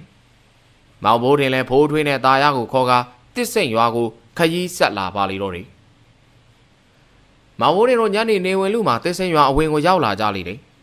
ရွာဝင်မှာတစ်စိမ့်ရွာမှာဥစော်ဆိုသောသူနဲ့ကိုမိုင်းဆိုသည့်လူနှုတ်ရက်ဆောင်ကမောင်ဘိုးတင်ကိုမြင်ကြသောအခါဘိုးတင်ဆရာကြီးမပါဘူးလားမပါဘူးဗျအဖကျုပ်ကိုပဲလွှတ်လိုက်တာဟုတ်ပါမလားကွာတုံဆရာတွေမရလို့ဆရာကြီးကိုပင့်တာနော်မယုံရင်လည်းကျုပ်ပြန်ုံပဲလေကျုပ်ဘာကိုပြန်ပြောလိုက်မောင်ဘိုးတင်ကဖိုးတွေတို့ကပြန်ပြီးဦးသဘောနဲ့မျက်စာပြစ်ပြလိုက်ပြီးနောက်ပြန်လှည့်လိုက်တဲ့အခါဥစော်ဆိုသူမ အာဘိုးတင်မပြန်ပါနဲ့ကွာလာလိုက်ခဲ့ပါဆရာကြီးကမင်းကိုလှုပ်လိုက်တာဆိုတော့လေမင်းပဲကုပေးပါပြီးတာပဲဗျာဒါဆိုလဲရှေ့ကလမ်းပြအော်နေခဏလေးမောင်ဘိုးတင်ကရှေ့မှသွားတော့မယ်ဦးစော်နဲ့ကိုမိုင်းကိုလက်ကပြလိုက်ပြီးလွယ်ထားတဲ့ထမင်းချိုင်းနဲ့လေးကွလောက်စာစားရှိသည်များကိုထည့်ထားတဲ့လွယ်အိတ်ကိုချွတ်လိုက်ပြီးဖိုးထွေးကိုပေးလိုက်ကဒေချာတဲခဲ့တော့ဂယုဆိုင်လွယ်ကြလာဖိုးထွေးကမျက်စိတစ်ဖက်မှိတ်ပြပြီးတော့ပြောလိုက်ရမှာဖိုးထွေးအောင်တက်နဲ့လွယ်အိတ်ကိုယူလိုက်ရတော့တယ်အဲဒီနောက်မောင်ဖိုးတင်ကလက်တစ်ဖက်နဲ့ဦးစော်တို့ဟာသွားဟူသောသဘောနဲ့ပြလိုက်ပြီးတော့လက်နှစ်ဖက်ကိုနောက်ပစ်ကကြော့မော်စွာနဲ့လမ်းလျှောက်နေလေတော့တယ်သူဤစိတ်ထဲမှာဟန်နဲ့ပန်နဲ့နေဟူသောဦးုံ၏စကားကိုနားထောင်နေသည်ဟုတွေးနေရင်လက်နောက်ပစ်ပြီးတော့လမ်းလျှောက်လို့သွားနေပါလေတော့တယ်ရေနံစီမီးခွက်ရဲ့အလင်းအောင်အောက်မှာအသက်15နှစ်ရွယ်ကောင်လေးတစ်ယောက်မျက်လုံးပြူးလိုက်အန်ကျိတ်လိုက်နေပါဇက်မှလည်းငါ့ကိုအမဲသားကျွေးမကျွေးရင်ဒီကောင်လေးကိုတတ်စားမယ်အကွဲနေတဲ့အတန်ကြီးနဲ့ပြောတဲ့စကားသည်ကောင်လေးရဲ့ခန္ဓာကိုယ်နဲ့မလိုက်ဖက်စွာထွက်ပေါ်နေလေတယ်အဲဒီချိန်မောင်ဘိုးထင်တို့ရောက်လာပြီးတော့အဲဒီဝင်ရောက်ပူးကတ်နေတဲ့ကောင်လေးနားကိုဝင်ထိုင်လိုက်ပြီးအိမ်ပေါ်မှာရှိတဲ့ကောင်လေးရဲ့မိဘများကိုဘလို့စားဖြစ်တာလဲကျုပ်ကပြောသမ်းတော်တယ်ထင်းခုတ်ကအပြန်ဖြစ်တာပဲဘိုးထင်ဘိုးထင်ကမျက်နှာကိုမကြည်မသာလှုပ်ပြီးတော့ချောင်းဟန်းလိုက်ရာအစောကပြောသောဝင်ပူးကန်ကောင်လေးရဲ့ဖခင်သည်ပြန်၍ပြောလေတယ်တော်တယ်သွားပြီးဖြစ်တာပါပဲဆရာလေးဘိုးထင်ကျုပ်ကမပင့်ခင်တခြားသူတွေကိုပင့်သေးလားပူးကန်ရဲ့အကောင်ပြောသလိုလိုက်လို့လားဆရာနှစ်ယောက်တော့ပင့်ပြီးထားပါသေးတယ်သူတို့ပြန်သွားတယ်ပြန်ပူးတာပဲအမဲသားလဲသွားကြွေးပါတယ်ကြွေးနေတော့ခဏပဲပြီးရင်ပြန်ပူးတာပါပဲဆရာလေးဘိုးတင်ကဲဘာမှပူမနေကြနဲ့တော့ဆရာအုံးရဲ့တပည့်ဆရာဘိုးတင်ရောက်လာအကုန်ပျောက်ပြီးသားမှတ်မောင်ဘိုးတင်ကအဲ့ဒီလိုကိုရီသွေးပြောဆိုနေစင်မှာဝင်ဘူးခံရတဲ့ကောင်လေးကမောင်ဘိုးတင်ဟာလယ်ဘင်းကိုညှစ်မိဟန်ပြုတ်လုံနေစင်ညခင်ဒီကောင်နောက်တစ်ခါပြန်မပူးရအောင်လှုပ်လိုက်စမ်းမောင်ဘိုးတင်ရဲ့စကားဆုံးသွားတာနဲ့ဝင်ဘူးခံရတဲ့ကောင်လေးဟာနောက်ကိုလန်ကျသွားပြီးမျက်လုံးများပြူးကငိမ်သက်သွားလေတော့တယ်ခဏကြာသောအခါမှသတိပြန်ရလာကအမေကျုပ်ဘာဖြစ်တာလဲဟမ်ဘိုးတင်ကဘယ်လိုလုပ်ပြီးရောက်နေရလဲစိုးရီနေဘာမှဖြစ်တော့ဘူးနော်ဆရာလေးဘိုးတင်လို့ခေါ်နင့်ကို तू ကကုပေးလိုက်တာဗျာဆရာလေးဘိုးတင်ဟုတ်လားမောင်ဘိုးတင်ကအိမ်ရှင်များကိုကုသငွေ90တောင်းလိုက်ရာကြည်ပြူစွာနဲ့ပေးပြီးတဲ့နောက်မောင်ဘိုးတင်ကအိမ်ရှင်များချပေးတာရေနွေးချမ်းကွက်ကိုဟန်ပါနဲ့ကင်လိုက်ပြီးကဲကျုပ်တပည့်လေးလည်းဘိုက်စာနေလောက်ပြီညစာလေးကျွေးဖို့အစီအစဉ်ရှင်းကျွေးလိုက်ကြပါဦးမောင်ဘိုးတင်ကရေနွေးချမ်းကိုတောက်ရင်လည်းအဲ့ဒီလိုပြောလိုက်တဲ့အခါဖိုးထွေးနဲ့တာရမျက်လုံးပြူး၍မောင်ဘိုးတင်ကကြည့်နေကြလေရာမောင်ဘိုးတင်ကမမြင်ဟန်မျက်နှာလွှဲနေလိုက်ပါတော့တယ်ဇိုးဝေကိုအပထုတ်ပေးပြီးတဲ့နောက်ဇိုးဝေမိဘများဟာမောင်ဘိုးတင်တို့ကိုညစာကိုကောင်းမွန်စွာကျွေးမွေးနေသည်မောင်ဘိုးတင်မှာအားရပါရထမင်းစားနေရဖိုးထွေးကဆရာလေးဘိုးတင်ကညစာအသားဟင်းတွေမစားဘူးကြက်ကာလာသားဆိုပိုးလို့တော့မစားဘူးဗျာဖိုးထွေးကအဲ့ဒီလိုပြောကကြက်ကာလာသားချက်ကိုဘိုးတင်နဲ့ဝေးရာကိုဆွဲလိုက်တယ်တာရကလည်းဖိုးထွေးနီးတူဟုတ်တယ်ဗျာဆရာလေးဘိုးတင်ကဝက်သားတွေလည်းမစားဘူးနည်းနည်းပဲစားတာမောင်ဘိုးတင်ထဲစားပြီးတော့လဲတာရကမောင်ဘိုးတင်မလန်းမကန့်မှဝက်သားရေးပကံကိုသူ့ချိတ်မှာချလိုက်လေတယ်မောင်ဘိုးတင်ကထမင်းစားနေနဲ့ဖိုးထွေးနဲ့တာရကိုမျက်လုံးပင့်ကြည့်လိုက်တယ်။သို့ပေမဲ့ဖိုးထွေးနဲ့တာရသည်ကမမင်းကြောင်ဆောင်ကထမင်းစားနေကြလေတယ်။အဲဒီနောက်မောင်ဘိုးတင်ကတပည့်လေးတွေကမသိဘူးထင်တယ်။အဲဒီအသားဆောင်တာတွေဘာတွေကမနေ့ကနောက်ဆုံးနေလေတပည့်လေးတွေမင်းတို့မပြောလိုက်ရဘူး။မောင်ဘိုးတင်ကအဲဒီလိုပြောပြီးတော့ဟင်းကွက်များကိုပြန်ဆွဲယူလိုက်ပါတော့တယ်။မောင်ဘိုးတင်တို့ကအပထုတ်ပေးရအိမ်ကနေထွက်လာပြီးမောင်ဘိုးတင်ရဲ့ဖခင်အိမ်ကိုလှမ်းလာခဲ့ကြတယ်မောင်ဘိုးရင်ရဲ့ဖခင်အိမ်ကိုရောက်တော့မောင်ဘိုးရင်ရဲ့ဖခင်ဦးကောင်းကကိုယ့်ပြစ်မှာထိုင်ပြီးအရက်တောက်နေလေတယ်။မောင်ဘိုးရင်အိမ်ဝိုင်းထဲဝင်သွားပြီးမိကွက်မထုံးအမောင်ထဲမှာအရက်တောက်နေတဲ့ဦးကောင်းကိုအဖေကျုပ်ဘိုးတင်ပါအေးဘိုးတင်အလဲလာတာလားကွာ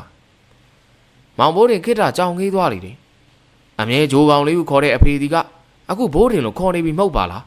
။သူငေးကြောင်နေစင်မှာဦးကောင်းကဆက်ပြီးတော့စကားဆိုလာတယ်။ဘိုးတင်ထမင်းကိုစားပြီလားနေလေကငါချက်ထားတာရှိသေးတယ်ကွာသွားစားဒီမှာအိမ်မှာမဟုတ်လားဟာဟိုနောက်ကဧည့်သည်တွေပါလာလားမီးအောင်မရှိလားအောင်မင်းလေးအောက်မှာဘိုးထင်နောက်မှာဖိုးထွေးနဲ့တာရတို့ကိုကြည့်လိုက်ပြီးဦးကောင်းပြောလိုက်ရာမောင်ဘိုးထင်ကခေါင်းကိုညှိလိုက်ပြီးတော့ဟုတ်တယ်ဖေကျုံနေတဲ့ကြွားပါကျုံနောက်ကိုအဖော်လိုက်လာပြီလားသူတို့အတွက်ကောပဲဆိုထမင်းချက်ရလိမ့်မယ်ငါလှဝင်းတို့အိမ်ကဟင်းနေသွားယူလိုက်အောင်မယ်ဒီနေ့ဒီကောင်တွေဝက်ဖော်ထားတယ် ဖခင်ဖြစ်သူရဲ့ပြောင်းလဲသွားသောဆက်ဆံမှုကြောင့်မောင်ဘိုးတင်အန်အိုးဝမ်းသာလုံး၍ဘာပြန်ပြောရမည်နည်းဟုတွေးတောနေစဉ်မှာဘိုးတွင်မှဦးကောင်းဟာစကားအဆပြောလိုက်တော့တယ်။ဦးလေးကျုပ်တို့ကညသာစားပြီးပြီဗျ။ဟေးဟုတ်လားစိုးကြီးအရက်ဆိုင်ကလားမဟုတ်ဘူးဗျဘိုးတင်အပားထုတ်ပေးတဲ့အိမ်ကကျွေးလိုက်တာ။ဟာဘိုးတင်ကအဲ့ဒီပညာတွေတတ်နေပြီလား။ဟုတ်တယ်ခင်ဗျ။အေးကောင်းတယ်ဘိုးတင်ငါမီးခွက်သွားထွန်းလိုက်အောင်မယ်ကွာ။ဦးကောင်းကကိုပြင်းမထရန်ပြင်လိုက်စဉ်မောင်ဘိုးတင်ကရတယ်ပြီကျုပ်သွားထွန်းလိုက်မယ်။မီးချင်းနဲ့မီးခွက်အရင်နေအောင်မလား။အေးဟုတ်တယ်ရတယ်ကျုပ်သွားလိုက်မယ်။မောင်ဘိုးတင်ကအိမ်မော်ကိုတက်သွားလိုက်လေတယ်။မကြမီမောင်ဘိုးတင်ရဲ့အိမ်လေးဟာမီးရောင်လေးများထွန်းလင်းလာလေတော့တယ်။အဲ့ဒီချိန်မောင်ဘိုးတင်တို့အိမ်ဝိုင်းထဲကိုလူတယောက်ဝင်လာလေတယ်။ဝင်လာတာနဲ့အဲ့လူရဲ့ပါဇက်မှလည်းဘိုးတင်ဆိုတဲ့ကောင်ကျွာလာတာတော့ငါ့ကိုမပြောဘူးတကယ့်ကောင်အဲ့ဒီလူမှာမောင်ဘိုးတင်ကိုငယ်ငယ်ကလေးကတန်အောင်စင်ရှိနေတော့အရက်ဆိုင်ပိုင်ရှင်ကိုစိုးကြီးဖြစ်တော့တယ်ကိုစိုးကြီးကမိကွက်ထုံးပြီးတော့ပြန်ဆင်းလာတဲ့မောင်ဘိုးတင်ရဲ့ပခုံးကိုပုတ်လိုက်ပြီးမင်းဆိုတဲ့ကောင်ကွာတကယ့်ကိုနေနိုင်တာပဲရွာအောင်ရောက်ချင်းငါစီဝင်လာပါအောင်ဟာမနှမ်းမဝင်မလို့ပဲဦးစိုးကြီးကတမင်းစားပြီလားမင်းငါ့ရင်လိုက်ခဲ့ကွာငါကြက်ကာလာသားချက်ထားတယ်စားပြီဗျအဲ့ဒါဆိုလည်းငါဟင်းသေးခဲ့မယ်ကွာအဲ့လိုလေကောင်းတာပဲဗျာဆိုင်းတောင်းနေစကားပြောရတာပေါ့တမင်းဧည့်သည်တွေဒါလုံးတက်လားကိုစိုးကြီးကလက်မပါဇက်ထက်မော့ပြရင်လည်းပြောလိုက်ရမလုပ်တတ်ဘူးဗျာဒါပေမဲ့အဖေတို့တော့ယူပေးခဲ့ပါဦးမင်းဖေကိုလည်းတေချာကြည့်ရောစွတ်ပြီးတော့တိုက်မနေနဲ့ငါသွားယူလိုက်မယ်အားဆိုဦးစိုးကြီးပြောမှမောင်ဘိုးတင်လာရောက်အောက်မှာသူ့အဖေအားတေချာကြည့်လိုက်မိတော့တယ်မျက်နာအပါဝင်အသားအရည်ကဖောင်းပွားနေပြီဖြစ်လေတယ်နှစ်ရှည်လာများအရက်ကြီးတောက်နေတဲ့ဖခင်ဒီကပွာရောင်းတဲ့အသားရည်ကိုပိုင်ဆိုင်နေပြီဖြစ်တယ်မဟုတ်ပါလားဦးကောင်းဒီကဖိုးထွေးတာရတို့နဲ့ရီကာမောကစကားကောင်းနေပြီဖြစ်တော့တယ်မကြတော့ချိန်မှာကိုစိုးကြီးရောက်လာပြီးကြက်ကာလာသားချက်များကိုအိုးလိုက်မလာကအရက်တပလင်းမှာခါထိုးလာလေတယ်အဲ့ဒီရက်ပလင်းကိုမောင်ဘိုးတင်ကိုပေးလိုက်တော့ခါဦးကောင်းကဘိုးတင်မင်းအရက်တောက်တက်နေတာလားမတောက်ပါနဲ့ကွာမတောက်ပါဘူးဗျအဖေတို့ကြောက်မှားလိုက်တာငါလည်းအရက်များနေပြီအရက်ရဲ့ကြေးကြုံဖြစ်ပြီးတော့မင်းကအပြစ်ဖို့မိတယ်ငါတောင်းမှန်ပါတယ်ကွာဦးကုန်းပြောတာမှန်တယ်ကွာတကယ်တော့ဒါမင်းနဲ့ဘာမှမဆိုင်ပါဘူးကွာထားလိုက်ပါတော့ဖေဟာအခုပြပြပါပါစားကြတောက်ကြတော့ဗောနော်အရက်တော့မတောက်ကြဘူးနော်အင်းပါဗျသူတို့အားလုံးလဲရီကာမောကနေစားတော့ဝိုင်းလေးကစိုးပြေးသွားရှိနေပြီအရီနာဦးစိုးကြီးပြန်သွားချိန်မှာမောင်မိုးတင်တို့အိတ်ဖို့ပြင်ဆင်လိုက်ကြပြီးအိတ်ဆက်လိုက်ကြတော့လေတယ်သူတို့အိမ်မောကြနေတဲ့အချိန်မှာအိမ်ကွတ်ပြစ်ပေါ်မှာအမျိုးသမီးတူထိုင်နေပြီးတော့တစ်ချက်ငိုရှိုက်တန်ကထွက်ပေါ်လာသည်ကိုသူတို့အိတ်ပျော်နေသောကြောင့်ကြားနိုင်ကြမည်မထင်ပေမောင်ဘိုးတွေတို့တစ်စိတ်ရွာလေးမှမနက်စောစောထွက်ခဲ့ရာဘေပင်ရွာသို့ညနေချိန်ပြန်ရောက်လာလေတယ်ရွာထိပ်ရောက်တာနဲ့ตาရကမောင်ဘိုးတွေကိုစကားဆိုလေတယ်ဘိုးတွေမင်းတော့ငါတို့လိုက်ပေးတယ်နော်မင်းလည်းငါတို့ကူညီတောင်းရင်ပြန်လုပ်ပေးရမယ်စိတ်ချပါဗျာကိုသားတို့အတွက်ဆိုကျုပ်ကစေနာအပြည့်နဲ့ကိုကူညီပေးမှာကိုသားတို့လို့မဟုတ်ဘူးနော်ငါတို့ကမင်းကိုစေနာမပါဘူးလို့ပြောရလားဝတ်သားကွက်ကြီးဆွဲသွားတာစေနာပါတာလားဗျမင်းအောင်ဒိုးကိုများတပယ်လေးပါလိမ့်နော်ဟမ်အဘဟိနဲ့ဟန်နဲ့နေဆိုလို့ပါဗျာကထားလိုက်ပါကွာနောက်2ရက်လောက်နေမင်းငါတို့နဲ့လိုက်ခဲ့ရမယ်ဘယ်လိုတုံးဗျမင်္ဂလာကိစ္စလို့သာမှတ်ကွာကဲသွားပြီဖိုးရင်းနဲ့သားမောင်ဘိုးတင်ကိုနှုတ်ဆက်ကသူတို့၏အိမ်များကိုထွက်သွားကြလေတယ်မောင်ဘိုးတင်ကလည်းဦးအောင်ရဲ့အိမ်ကိုရောက်တာနဲ့ဦးအောင်ကိုငွေ90အကုန်လုံးကိုအပ်လိုက်လေတယ်ဦးအောင်ကမောင်ဘိုးတင်ကိုငွေအစိတ်ပြန်ပေးတဲ့အခါမှာမောင်ဘိုးတင်ကအာဖကျုပ်မြူခြင်းဦးပါရဲ့ယူပါကွာမင်းကလည်းမင်းကုထားတာကျုပ်ကငွေအစိတ်ကိုမြူခြင်းဦးဗျာကျုပ်လိုချင်တာရှိအဘကိုပြောမယ်အဘဝယ်ပေးဗျာအေးပါကွာအဲ့ဒါဆိုလည်းကောင်းပြီမင်းလိုအပ်တာရှိရင်သာပြောကွာပြောမှာပါဗျမောင်ဘိုးတင်ရဲ့စိတ်ထဲမှာ6လုံးဘက်ဘုံကိုတွေးနေသည်ဆိုတာဦးအောင်မသိနိုင်ပြီဦးအောင်ကမောင်ဘိုးတင်နဲ့အတူပါလာတဲ့တရေမအားခြံဝါမှာတွေးလိုက်ရ၍မင်းတကောင်ဖမ်းခဲ့တာလားဟုတ်တယ်ဗျဘယ်နားလေးနေရာပေးရမလဲဗျမင်းရေသွားချိုးပြီးနားလိုက်တော့ငါပဲကြည့်လို့လိုက်ဟုတ်ကဲ့ဗျမောင်ဘိုးတင်ကလွယ်ကိုအိမ်ရောက်မှချိတ်ကအိမ်မော်ကိုတက်သွားလေတော့တယ်ဦးအောင်ကခြံဝါကိုသွားလိုက်တဲ့အခါခြံဝါမှာရက်နေတဲ့ညောင်မင်းကြီးမှတရေမတွေးလိုက်ရာနင်းကညောင်မင်းကတစီမဟုတ်လားဟုတ်တယ်နင်းကိုဘိုးတွေကဖမ်းလာလားအော်ဘူးငါလိုက်လာတာနင်းနဲ့သူနဲ့ဘာဆိုင်လို့တော့အဲ့ဒါငါသားဟင်ဦးအောင်ကတစေမကိုတေချာကြည့်လိုက်ကနင်းပြန်တော့နင်းနဲ့ဘိုးတွေကဘာမှမဆိုင်ဘူးနင်းနဲ့သူနဲ့ဘဝချားနေပြီပြန်တော့မပြန်ဘူးငါစကားကိုနားမထောင်ဘူးပေါ့ ဦးအောင်ကခြံဝါမှာရှိတဲ့ဩဇာပေမအရွက်ကိုခူးကာမြေအောက်ကိုချလိုက်ပြီးဖနှောင်းနဲ့ပေါက်ကာပြန်ကောက်ပြီးတော့တဆေမကိုပြစ်ပေါက်လိုက်တဲ့အခါတဆေမအနာကိုအရေးမဲများစွာဦးအောင်ရဲ့အိမ်ဝိုင်းထဲမှာထွက်လာပြီးတဆေမကိုရစ်ပတ်ပြီးတော့ရွာအပြင်ကိုတဲဆောင်သွားပါလေတော့တယ်အဒီနောက်ဦးအောင်လည်းတပ်ပြင်းတစ်ချက်ကိုလေးပင်စွာချလိုက်ပြီးတော့အိမ်အောက်မှာရှိတဲ့တန်းလျားမှာထိုင်နေခဲ့ပါတော့တယ်များမကြမီရေမိုးချိုးပြီးတဲ့မောင်မိုးတွေကတန်းရမှာလာထိုင်ပြီးအဖကျုပ်ခေါ်လာတဲ့ကောင်မရောလူလေးအဲ့ဒီလိုမခေါ်နဲ့လေအဖပဲအဲ့လိုပြောရမယ်ဆိုဦးအောင်ခိတ္တငြိမ်သက်သွားပြီးတဲ့နောက်ကောင်းလေးမင်းခေါ်လာတဲ့သူ့ကိုငါလွတ်လိုက်ပြီဟာဘာလို့လဲဖရဲ့စာချုပ်တော်ချုပ်ထားပြီးပြီကိုဘာမှမဖြစ်ပါဘူးကွာငါလွတ်လိုက်တာအဲ့ဒီတဲမှာကျုံအမေရဲ့နာမည်နဲ့လာတူနေတယ်ဗျာ